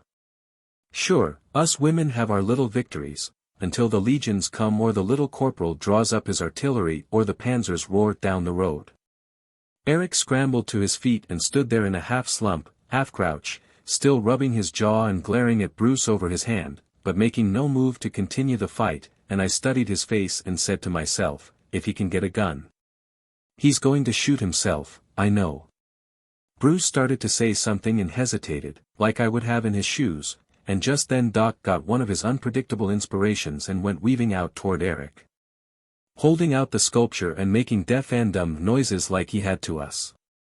Eric looked at him as if he were going to kill him, and then grabbed the sculpture and swung it up over his head and smashed it down on the floor, and for a wonder, it didn't shatter. It just skidded along in one piece and stopped inches from my feet. That thing not breaking must have been the last straw for Eric. I swear I could see the red surge up through his eyes toward his brain. He swung around into the stores sector and ran the few steps between him and the bronze bomb chest. Everything got very slow motion for me, though I didn't do any moving. Almost every man started out after Eric. Bruce didn't, though, and Siddy turned back after the first surge forward, while Illy squunched down for a leap. And it was between 7C's hairy shanks and Bo's scissoring white pants that I saw that under the microscope circle of death's heads and watched Eric's finger go down on them in the order KB had given, 1, 3, 5, 6, 2, 4, 7. I was able to pray 7 distinct times that he'd make a mistake. He straightened up. Illy landed by the box like a huge silver spider and his tentacles whipped futilely across its top. The others surged to a frightened halt around them. Eric's chest was heaving, but his voice was cool and collected as he said, "You mentioned something about our having a future, Miss Foster. Now you can make that more specific. Unless we get back to the cosmos and dump this box, or find a Spider A-Tech, or manage to call headquarters for guidance on disarming the bomb, we have a future exactly 30 minutes long." 13. The tiger is loose. But whence he was, or of what womb bore. Of beasts, or of the earth, I have not read. But certes was with milk of wolves and tigers fed. Spencer. I guess when they really push the button or throw the switch or spring the trap or focus the beam or what have you, you don't faint or go crazy or anything else convenient. I didn't.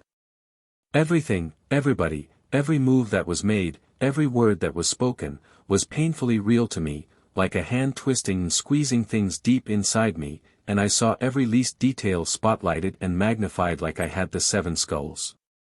Eric was standing beyond the bomb chest, little smiles were ruffling his lips. I'd never seen him look so sharp. Illy was beside him, but not on his side, you understand. Mark, 7C and Bo were around the chest to the nearer side. Bo had dropped to a knee and was scanning the chest minutely, terror under control making him bend his head a little closer than he needed to for clear vision, but with his hands locked together behind his back. I guess to restrain the impulse to push any and everything that looked like a disarming button. Doc was sprawled face down on the nearest couch, out like a light, I suppose. Us 4 girls were still by the control divan. With KB, that surprised me, because she didn't look scared or frozen, but almost as intensely alive as Eric. Sid had turned back, as I'd said, and had one hand stretched out toward but not touching the minor maintainer. And a look on his beardy face as if he were calling down death and destruction on every boozy rogue who had ever gone up from King's Lynn to Cambridge and London, and I realized why, if he'd thought of the minor maintainer a second sooner. He could have pinned Eric down with heavy gravity before he could touch the buttons. Bruce was resting one hand on the head of the control divan and was looking toward the group around the chest, toward Eric, I think, as if Eric had done something rather wonderful for him. Though I can't imagine myself being tickled at being included in anybody's suicide surprise party. Bruce looked altogether too dreamy, Brahma blast him, for someone who must have the same steel-spiked thought in his head that I know darn well the rest of us had, that in 29 minutes or so, the place would be a sun in a bag. Eric was the first to get down to business, as I'd have laid any odds he would be. He had the jump on us and he wasn't going to lose it. Well, when are you going to start getting Lily to tell us where she hid the maintainer? It has to be her, she was too certain it was gone forever when she talked. And Bruce must have seen from the bar who took the maintainer, and who would he cover up for but his girl? There he was plagiarizing my ideas, but I guess I was willing to sign them over to him in full if he got us the right pail of water for that time bomb. He glanced at his wrist. According to my caller, you have 29.5 minutes, including the time it will take to get a door or contact headquarters. When are you going to get busy on the girl? Bruce laughed a little, deprecatingly, so help me, and started toward him. Look here, old man, he said, there's no need to trouble Lily, or to fuss with headquarters, even if you could. Really not at all. Not to mention that your surmises are quite unfounded, old chap, and I'm a bit surprised at your advancing them. But that's quite all right because, as it happens, I'm an atomics technician and I even worked on that very bomb. To disarm it, you just have to fiddle a bit with some of the anks, those hoopy little crosses. Here, let me. Allah, but it must have struck everybody as it did me as being just too incredible an assertion, too bloody British a barefaced bluff, for Eric didn't have to say a word. Mark and 7C grabbed Bruce by the arms, one on each side, as he stooped toward the bronze chest, and they weren't gentle about it. Then Eric spoke. Oh, no, Bruce. Very sporting of you to try to cover up for your girlfriend, but we aren't going to let ourselves be blown to stripped atoms 28 minutes too soon while you monkey with the buttons, the very thing Benson Carter warned against.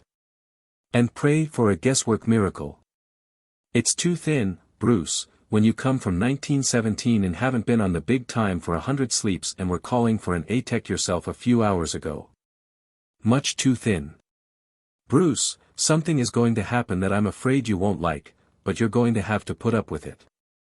That is, unless Miss Foster decides to be cooperative. I say, you fellows, let me go, Bruce demanded, struggling experimentally. I know it's a bit thick to swallow and I did give you the wrong impression calling for an ATEC, but I just wanted to capture your attention then, I didn't want to have to work on the bomb. Really, Eric, would they have ordered Benson Carter to pick us up unless one of us were an ATEC?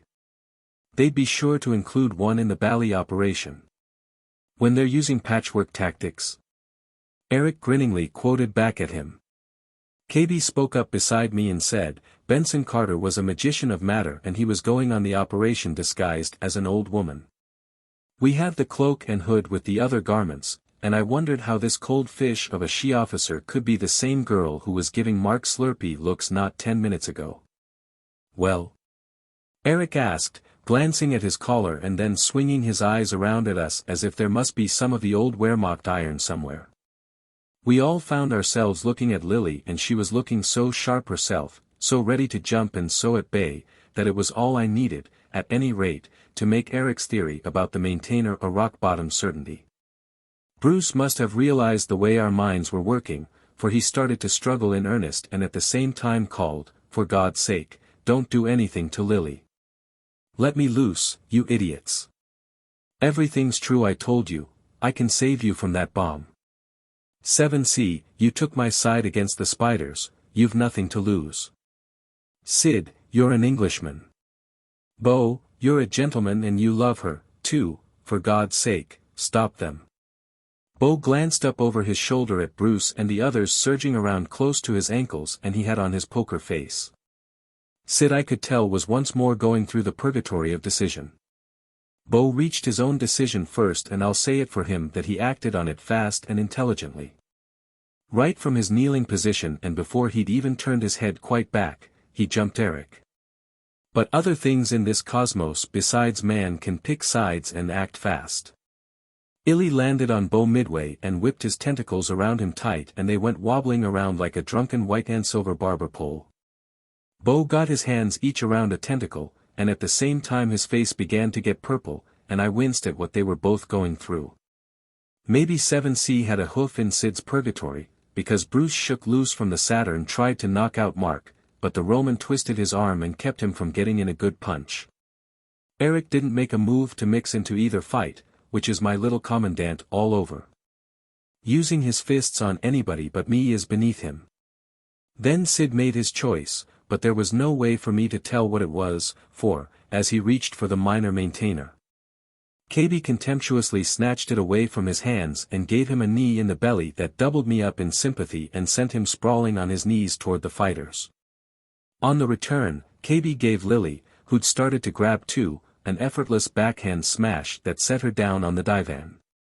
Eric's face lit up like an electric sign and he kept his eyes fixed on KB. She crouched a little, carrying her weight on the balls of her feet and firmly cradling the minor maintainer in her left arm, like a basketball captain planning an offensive. Then she waved her free hand decisively to the right.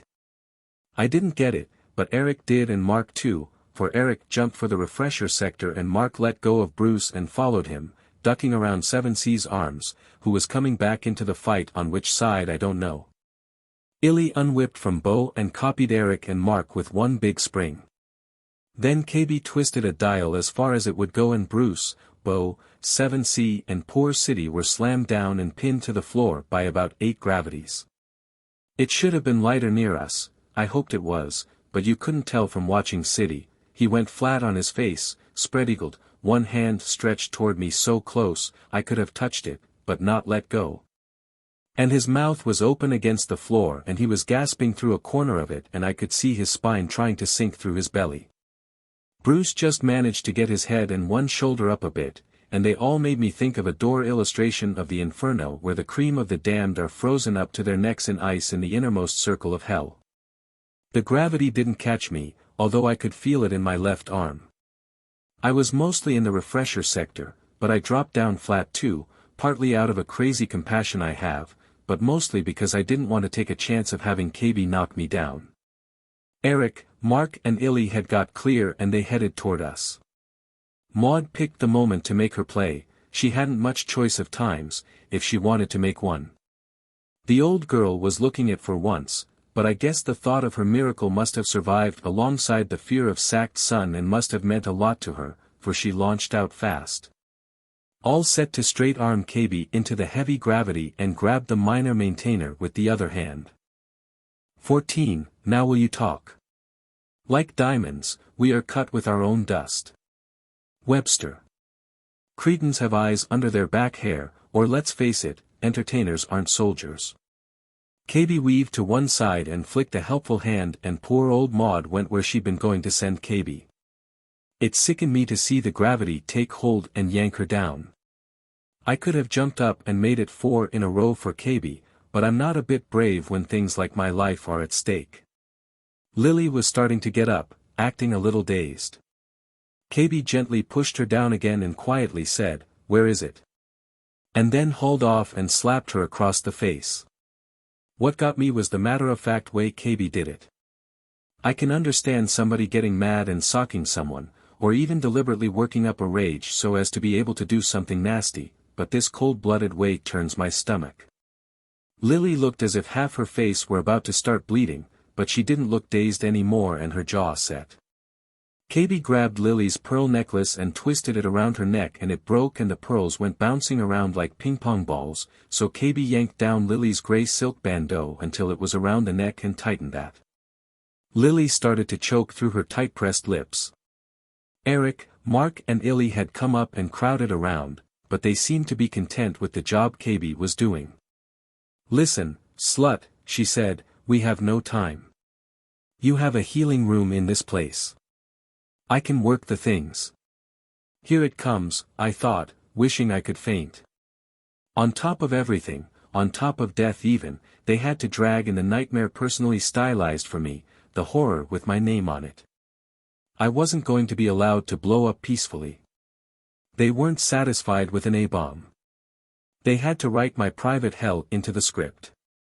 There is a thing called an inverter, KB said exactly as I'd known she would, but as I didn't really hear it just then, a mental split I'll explain in a moment. It opens you up so they can cure your insides without cutting your skin or making you bleed anywhere.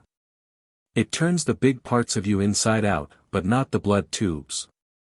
All your skin, your eyes, ears, nose, toes, all of it, becoming the lining of a little hole that's half filled with your hair. Meantime, your insides are exposed for whatever the healer wants to do to them. You live for a while on the air inside the hole. First the healer gives you an air that makes you sleep, or you go mad in about 50 heartbeats. We'll see what 10 heartbeats do to you without the sleepy air. Now will you talk? I hadn't been listening to her, though, not the real me, or I'd have gone mad without getting the treatment. I once heard Doc say your liver is more mysterious and farther away from you than the stars, because although you live with your liver all your life, you never see it or learn to point to it instinctively. And the thought of someone messing around with that intimate yet unknown part of you is just too awful. I knew I had to do something quick. Hell, at the first hint of introversion, before KB had even named it, Illy had winced so that his tentacles were all drawn up like fat feather sausages. Eric had looked at him questioningly, but that lousy loony had unendeared himself to me by squeaking, "Don't mind me, I'm just sensitive. Get on with the girl. Make her tell." Yes, I knew I had to do something, and here on the floor that meant thinking hard and in high gear about something else. The screwball sculpture Eric had tried to smash was a foot from my nose and I saw a faint trail of white stuff where it had skidded. I reached out and touched the trail, it was finely gritty, like powdered glass. I tipped up the sculpture and the part on which it had skidded wasn't marred at all, not even dulled, the gray spheres were as glisteningly bright as ever.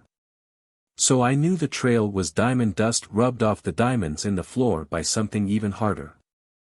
That told me the sculpture was something special and maybe Doc had had a real idea in his pickled brain when he'd been pushing the thing at all of us and trying to tell us something. He hadn't managed to say anything then, but he had earlier when he'd been going to tell us what to do about the bomb, and maybe there was a connection.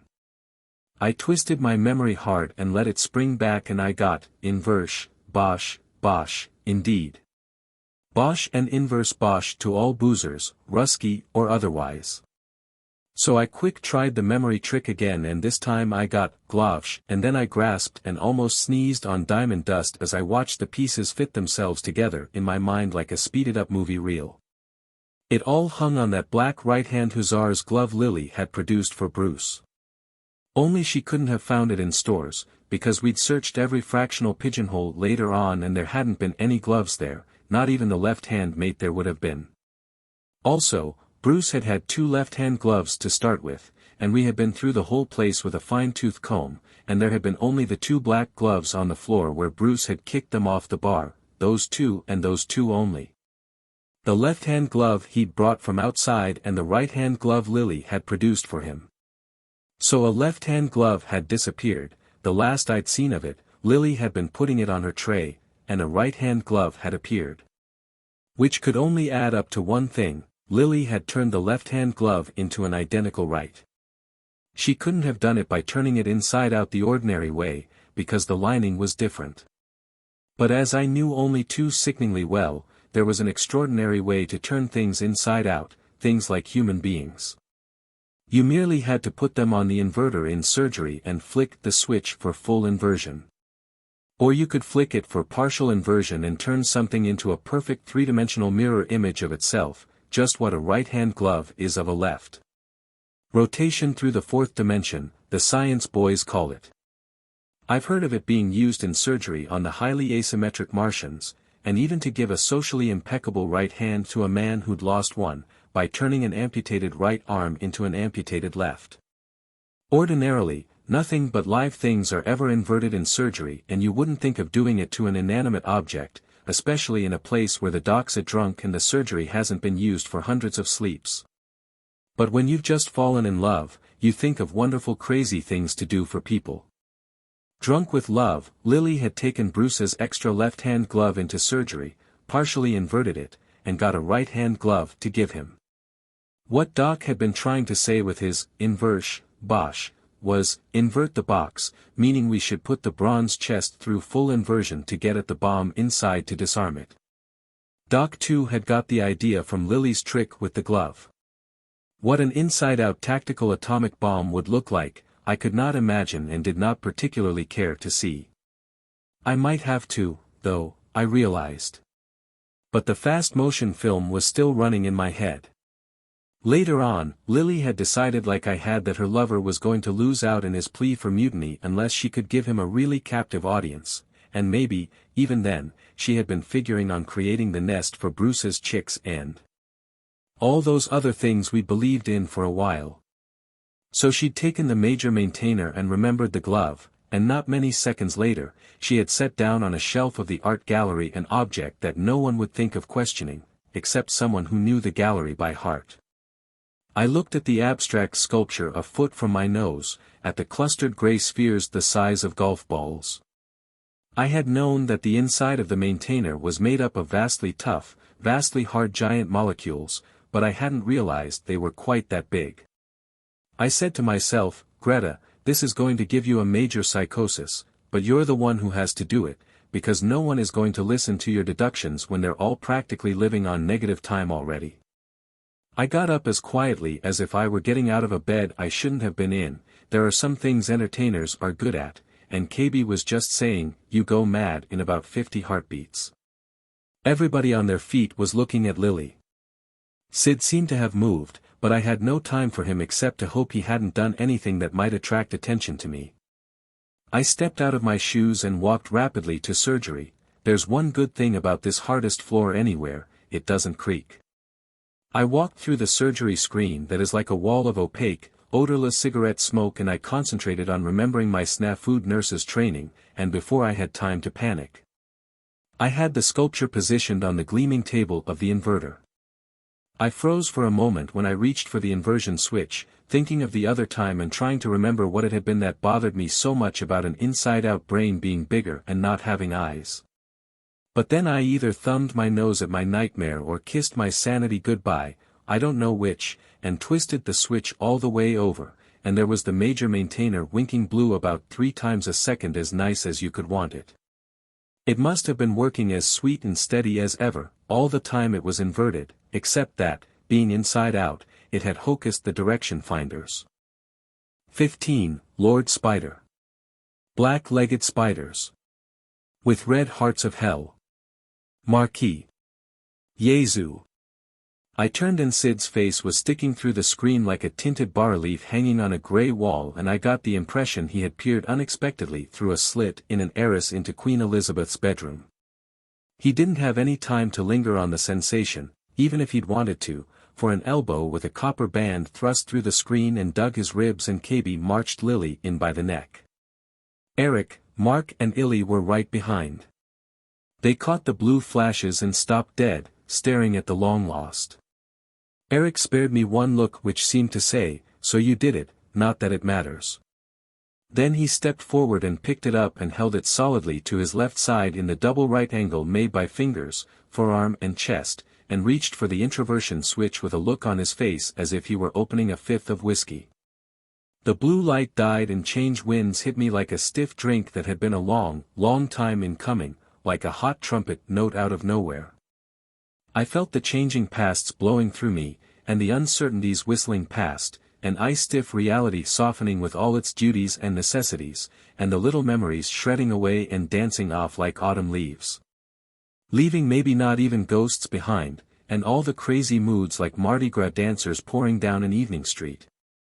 And something inside me had the nerve to say it didn't care whether Greta Forzane's death was riding in those winds because they felt so good. I could tell it was hitting the others the same way. Even battered, tight-lipped Lily seemed to be saying, "You're making me drink the stuff and I hate you for it, but I do love it." I guess we'd all had the worry that even extroverting the maintainer wouldn't put us back in touch with the cosmos and give us those winds we hate and love. The thing that cut through to us as we stood there glowing was not the thought of the bomb, though that would have come in a few seconds more, but Sid's voice. He was still standing in the screen, except that now his face was out the other side and we could just see parts of his grey doublet back, but, of course, his Yezu came through the screen as if it weren't there.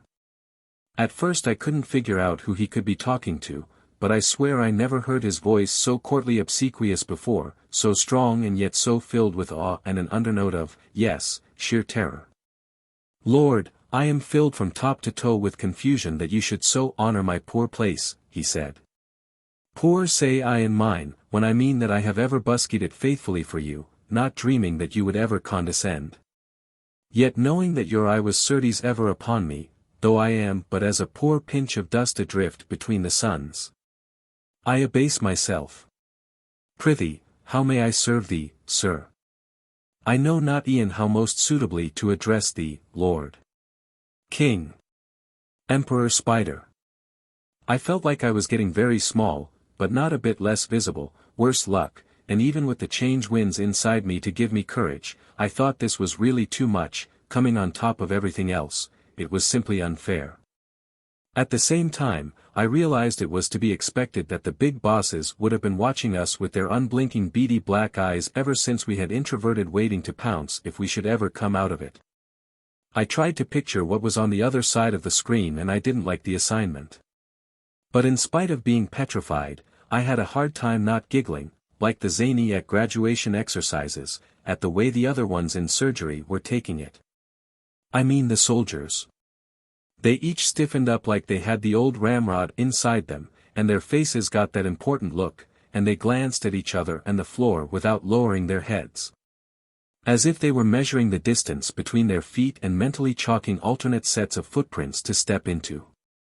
The way Eric and KB held the major and minor maintainers became formal, the way they checked their collars and nodded reassuringly was positively esoteric. Even Illy somehow managed to look as if he were on parade. Then from beyond the screen came what was, under the circumstances, the worst noise I've ever heard, a seemingly wordless distant-sounding howling and wailing, with a note of menace that made me shake. Although it also had a nasty familiarity about it I couldn't place. Sid's voice broke into it, loud, fast and frightened. "Your pardon, Lord, I did not think, certes, the gravity. I'll attend to it on the instant." He whipped a hand and half a head back through the screen, but without looking back and snapped his fingers, and before I could blink, KB had put the minor maintainer in his hand. Sid went completely out of sight then and the howling stopped, and I thought that if that was the way a Lord Spider expressed his annoyance at being subjected to incorrect gravity, I hoped the bosses wouldn't start any conversations with me.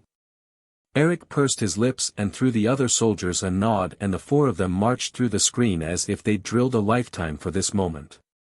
I had the wild idea that Eric might give me his arm, but he strode past me as if I were an entertainer.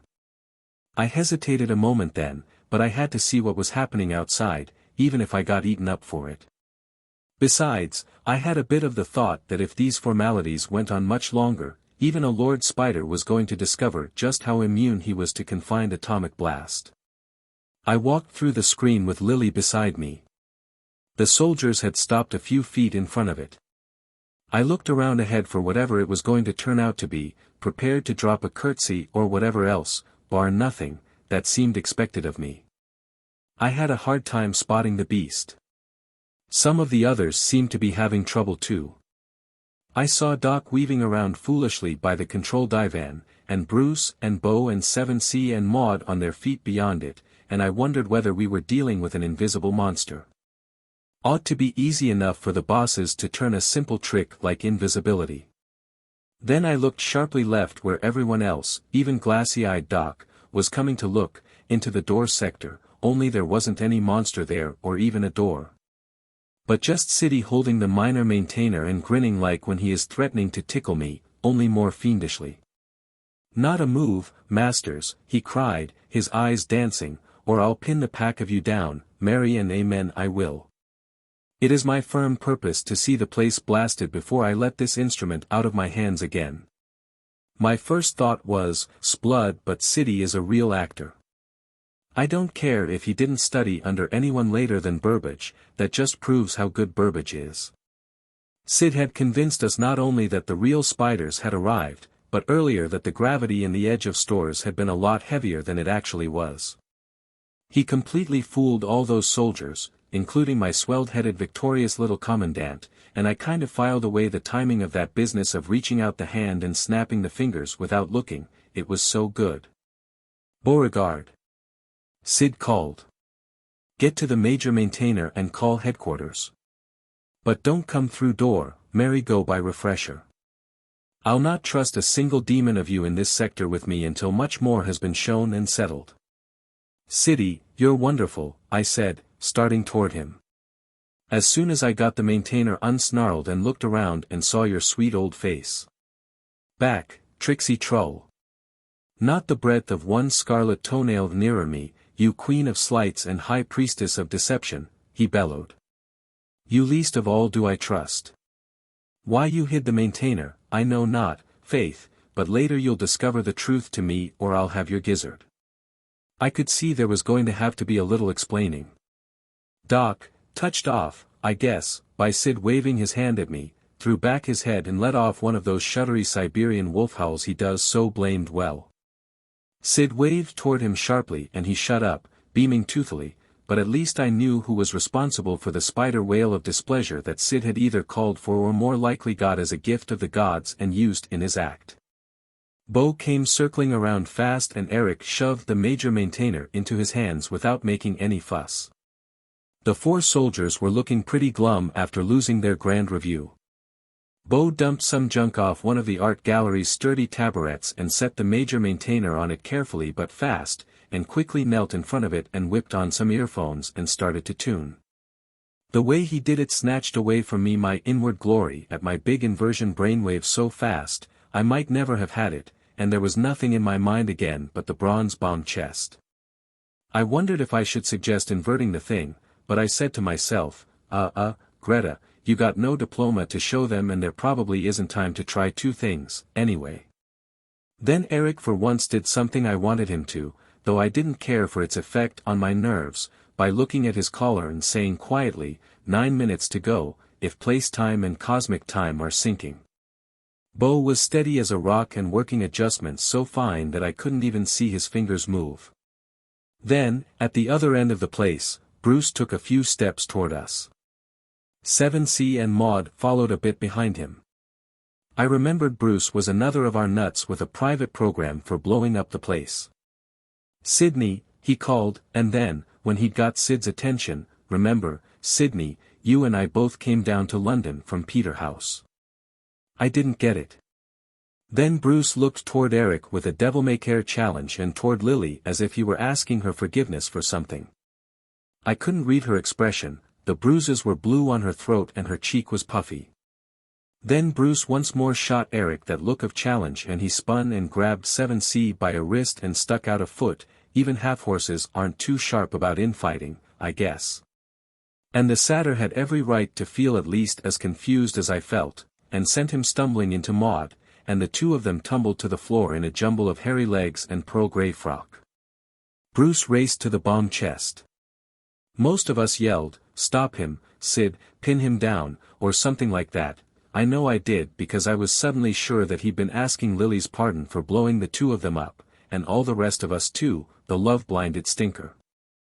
Sid had been watching him all the time and now he lifted his hand to the minor maintainer, but then he didn't touch any of the dials, just watched and waited, and I thought, Shaitan shave us.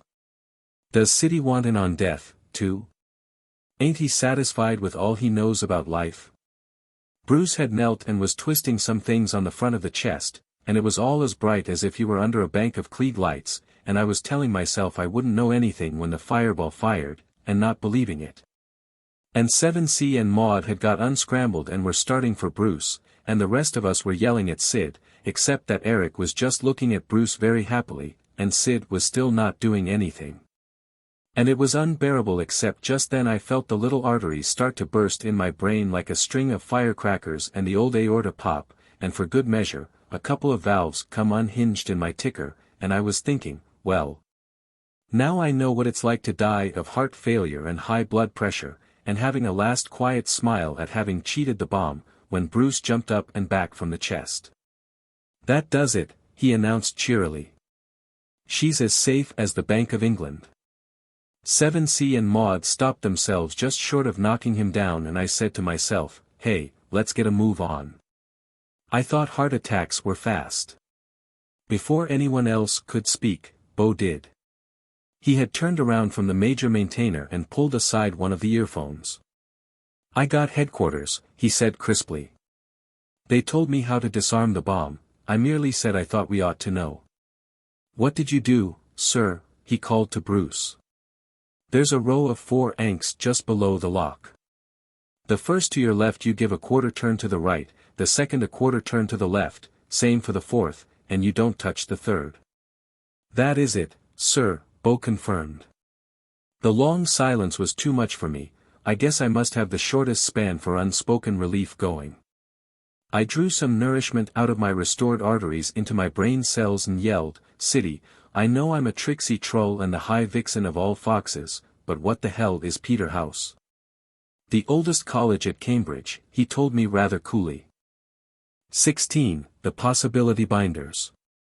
Familiar with infinite universe sheafs and open-ended postulate systems, the notion that everything is possible, and I mean everything, and everything has happened. Everything. Heinlein. An hour later, I was nursing a weak highball and a black eye in the sleepy-time darkness on the couch farthest from the piano, half watching the highlighted party going on around it and the bar. While the place waited for rendezvous with Egypt and the Battle of Alexandria.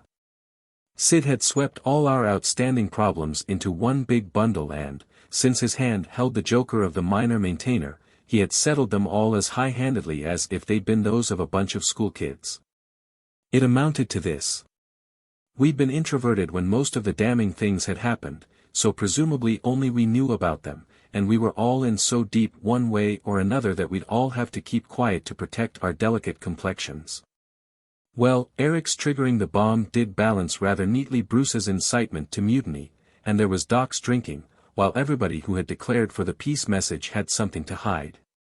Mark and KB I felt inclined to trust anywhere, Maud for sure, and Eric in this particular matter, damn him. Illy I didn't feel at all easy about, but I told myself there always has to be a fly in the ointment, a darn big one this time, and furry. Sid didn't mention his own dirty linen, but we knew he'd flopped badly as boss of the place and only recouped himself by that last-minute flimflam. Remembering Sid's trick made me think for a moment about the real spiders. Just before I snuck out of surgery, I'd had a vivid picture of what they must look like, but now I couldn't get it again. It depressed me, not being able to remember. Oh, I probably just imagined I'd had a picture, like a hophead on a secret of the universe kick. Me ever find out anything about the spiders? Except for nervous notions like I'd had during the recent fracas, what a laugh. The funniest thing, was that I had ended up the least trusted person. Sid wouldn't give me time to explain how I deduced what had happened to the maintainer, and even when Lily spoke up and admitted hiding it. She acted so bored I don't think everybody believed her, although she did spill the realistic detail that she hadn't used partial inversion on the glove. She'd just turned it inside out to make it a right and then done a full inversion to get the lining back inside. I tried to get Doc to confirm that he'd reasoned the thing out the same way I had, but he said he had been blacked out the whole time, except during the first part of the hunt, and he didn't remember having any bright ideas at all. Right now, he was having Maud explain to him twice, in detail, everything that had happened. I decided that it was going to take a little more work before my reputation as a great detective was established. I looked over the edge of the couch and just made out in the gloom one of Bruce's black gloves. It must have been kicked there. I fished it up. It was the right-hand one. My big clue, and was I sick of it? Got mittens, God forbid. I slung it away and, like a lurking octopus, Illy shot up a tentacle from the next couch, where I hadn't known he was resting, and snatched the glove like it was a morsel of underwater garbage. These ETs can seem pretty shuddery non-human at times. I thought of what a cold-blooded, skin-saving louse Illy had been, and about Sid and his easy suspicions, and Eric and my black eye, and how, as usual, I'd got left alone in the end. My men. Bruce had explained about being an ATEC. Like a lot of us, he'd had several widely different jobs during his first weeks in the Change World, and one of them had been as secretary to a group of the minor atomics boys from the Manhattan Project Earth satellite days. I gathered he'd also absorbed some of his bothersome ideas from them. I hadn't quite decided yet what species of heroic heel he belonged to, but he was thick with Mark and Eric again. Everybody's men. Sid didn't have to argue with anybody. All the wild compulsions and mighty resolves were dead now, anyway, until they'd had a good long rest. I sure could use one myself, I knew. The party at the piano was getting wilder. Lily had been dancing the black bottom on top of it, and now she jumped down into Sid's and Seven C's arms, taking a long time about it. She'd been drinking a lot, and her little gray dress looked about as innocent on her as diapers would on Nell Gwynn. She continued her dance, distributing her marks of favor equally between Sid, Eric, and the satyr. Bo didn't mind a bit, but serenely pounded out, "Tonight's the night," which she'd practically shouted to him not 2 minutes ago. I was glad to be out of the party. Who can compete with a highly experienced, utterly disillusioned 17-year-old really throwing herself away for the first time? Something touched my hand. Illy had stretched a tentacle into a furry wire to return me the black glove, although he ought to have known I didn't want it.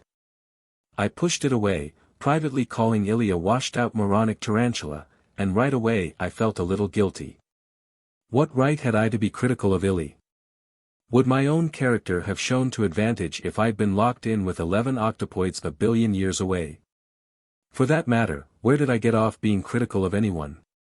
Still, I was glad to be out of the party, though I kept on watching it.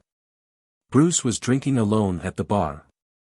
Once Sid had gone over to him and they'd had one together, and I'd heard Bruce reciting from Rupert Brooke those deliberately corny lines, "For England's the one land, I know, where men with splendid hearts may go. And Cambridgeshire, of all England, the shire for men who understand," and I'd remembered that Brooke too had died young in World War I, and my ideas had got fuzzy. But mostly Bruce was just calmly drinking by himself. Every once in a while Lily would look at him and stop dead in her dancing and laugh. I'd figured out this Bruce-Lily-Eric business as well as I cared to. Lily had wanted the nest with all her heart, and nothing else would ever satisfy her, and now she'd go to hell her own way and probably die of Bright's disease for a third time in the Change World. Bruce hadn't wanted the nest or Lily as much as he wanted the Change World and the chances it gave for soldierly cavorting and poetic drunks. Lily's seed wasn't his idea of healing the cosmos. Maybe he'd make a real mutiny someday, but more likely he'd stick to barroom epics. His and Lily's infatuation wouldn't die completely, no matter how rancid it looked right now. The real love angle might go, but change would magnify the romance angle, and it might seem to them like a big thing of a sort if they met again. Eric had his comrade, shaped to suit him, who'd had the guts and cleverness to disarm the bomb he'd had the guts to trigger. You have to hand it to Eric for having the nerve to put us all in a situation where we'd have to find the maintainer or Fry, but I don't know anything disgusting enough to hand to him. I had tried a while back. I had gone up behind him and said, "Hey, how's my wicked little commandant? Forgotten your UND so wider," and as he turned, I clawed my nails and slammed him across the cheek. That's how I got the black eye. Maud wanted to put an electronic leech on it, but I took the old handkerchief in ice water. Well, at any rate Eric had his scratches to match Bruce's, not as deep, but 4 of them, and I told myself maybe they'd get infected. I hadn't washed my hands since the hunt. Not that Eric doesn't love scars. Mark was the one who helped me up after Eric knocked me down. You got any omnias for that? I snapped at him. For what? Mark asked. Oh, for everything that's been happening to us, I told him disgustedly. He seemed to actually think for a moment, and then he said, Omnia mutanter, nihil interit. Meaning? I asked him. He said, all things change, but nothing is really lost. It would be a wonderful philosophy to stand with against the change winds. Also damn silly. I wondered if Mark really believed it. I wished I could. Sometimes I come close to thinking it's a lot of baloney trying to be any decent kind of demon, even a good entertainer. Then I tell myself, that's life, Greta. You've got to love through it somehow. But there are times when some of these cookies are not too easy to love. Something brushed the palm of my hand again. It was Illy's tentacle, with the tendrils of the tip spread out like a little bush. I started to pull my hand away, but then I realized the loon was simply lonely. I surrendered my hand to the patterned gossamer pressures of feather talk. Right away I got the words, feeling lonely, Greta girl. It almost floored me, I tell you. Here I was understanding feather talk, which I just didn't, and I was understanding it in English, which didn't make sense at all. For a second, I thought Illy must have spoken, but I knew he hadn't, and for a couple more seconds I thought he was working telepathy on me, using the feather talk as cues. Then I tumbled to what was happening. He was playing English on my palm like on the keyboard of his squeakbox, and since I could play English on a squeakbox myself, my mind translated automatically. Realizing this almost gave my mind stage fright, but I was too faggy to be hocused by self-consciousness. I just lay back and let the thoughts come through. It's good to have someone talk to you, even an underweight octopus, and without the squeaks Illy didn't sound so silly, his phrasing was sober. Feeling sad, Greta girl, because you'll never understand what's happening to us all, Illy asked me, because you'll never be anything but a shadow fighting shadows, and trying to love shadows in between the battles. It's time you understood we're not really fighting a war at all, although it looks that way, but going through a kind of evolution, though not exactly the kind Eric had in mind. Your Terran thought has a word for it and a theory for it, a theory that recurs on many worlds. It's about the 4 orders of life: plants, animals, men and demons. Plants are energy binders, they can't move through space or time, but they can clutch energy and transform it. Animals are space binders, they can move through space. Man, Terran or ET, Lunan or non-Lunan, is a time binder, he has memory. Demons are the 4th order of evolution, possibility binders, they can make all of what might be part of what is, and that is their evolutionary function. Resurrection is like the metamorphosis of a caterpillar into a butterfly, a 3rd order being breaks out of the chrysalis of its lifeline into 4th order life. The leap from the ripped cocoon of an unchanging reality is like the first animal's leap when he ceases to be a plant, and the change world is the core of meaning behind the many myths of immortality. All evolution looks like a war at first, octopoids against monopoids, mammals against reptiles. And it has a necessary dialectic, there must be the thesis, we call it snake, and the antithesis, spider, before there can be the ultimate synthesis, when all possibilities are fully realized in one ultimate universe. The change war isn't the blind destruction it seems. Remember that the serpent is your symbol of wisdom and the spider your sign for patience. The 2 names are rightly frightening to you, for all high existence is a mixture of horror and delight. And don't be surprised, Greta girl, at the range of my words and thoughts. In a way, I've had 1 billion years to study Terra and learn her languages and myths. Who are the real spiders and snakes, meaning who were the first possibility binders? Who was Adam, Greta girl? Who was Cain? Who were Eve and Lilith? In binding all possibility, the demons also bind the mental with the material. All 4th order beings live inside and outside all minds, throughout the whole cosmos. Even this place is, after its fashion, a giant brain, its floor is the brainpan, the boundary of the void is the cortex of gray matter, yes, even the major and minor maintainers are analogues of the pineal and pituitary glands, which in some form sustain all nervous systems. There's the real picture, Greta girl. The feather talk faded out and Illy's tendril tips merged into a soft pad on which I fingered, thanks, Daddy Longlegs. Chewing over in my mind what Illy had just told me, I looked back at the gang around the piano. The party seemed to be breaking up, at least some of them were chopping away at it. Sid had gone to the control divan and was getting set to tune in Egypt.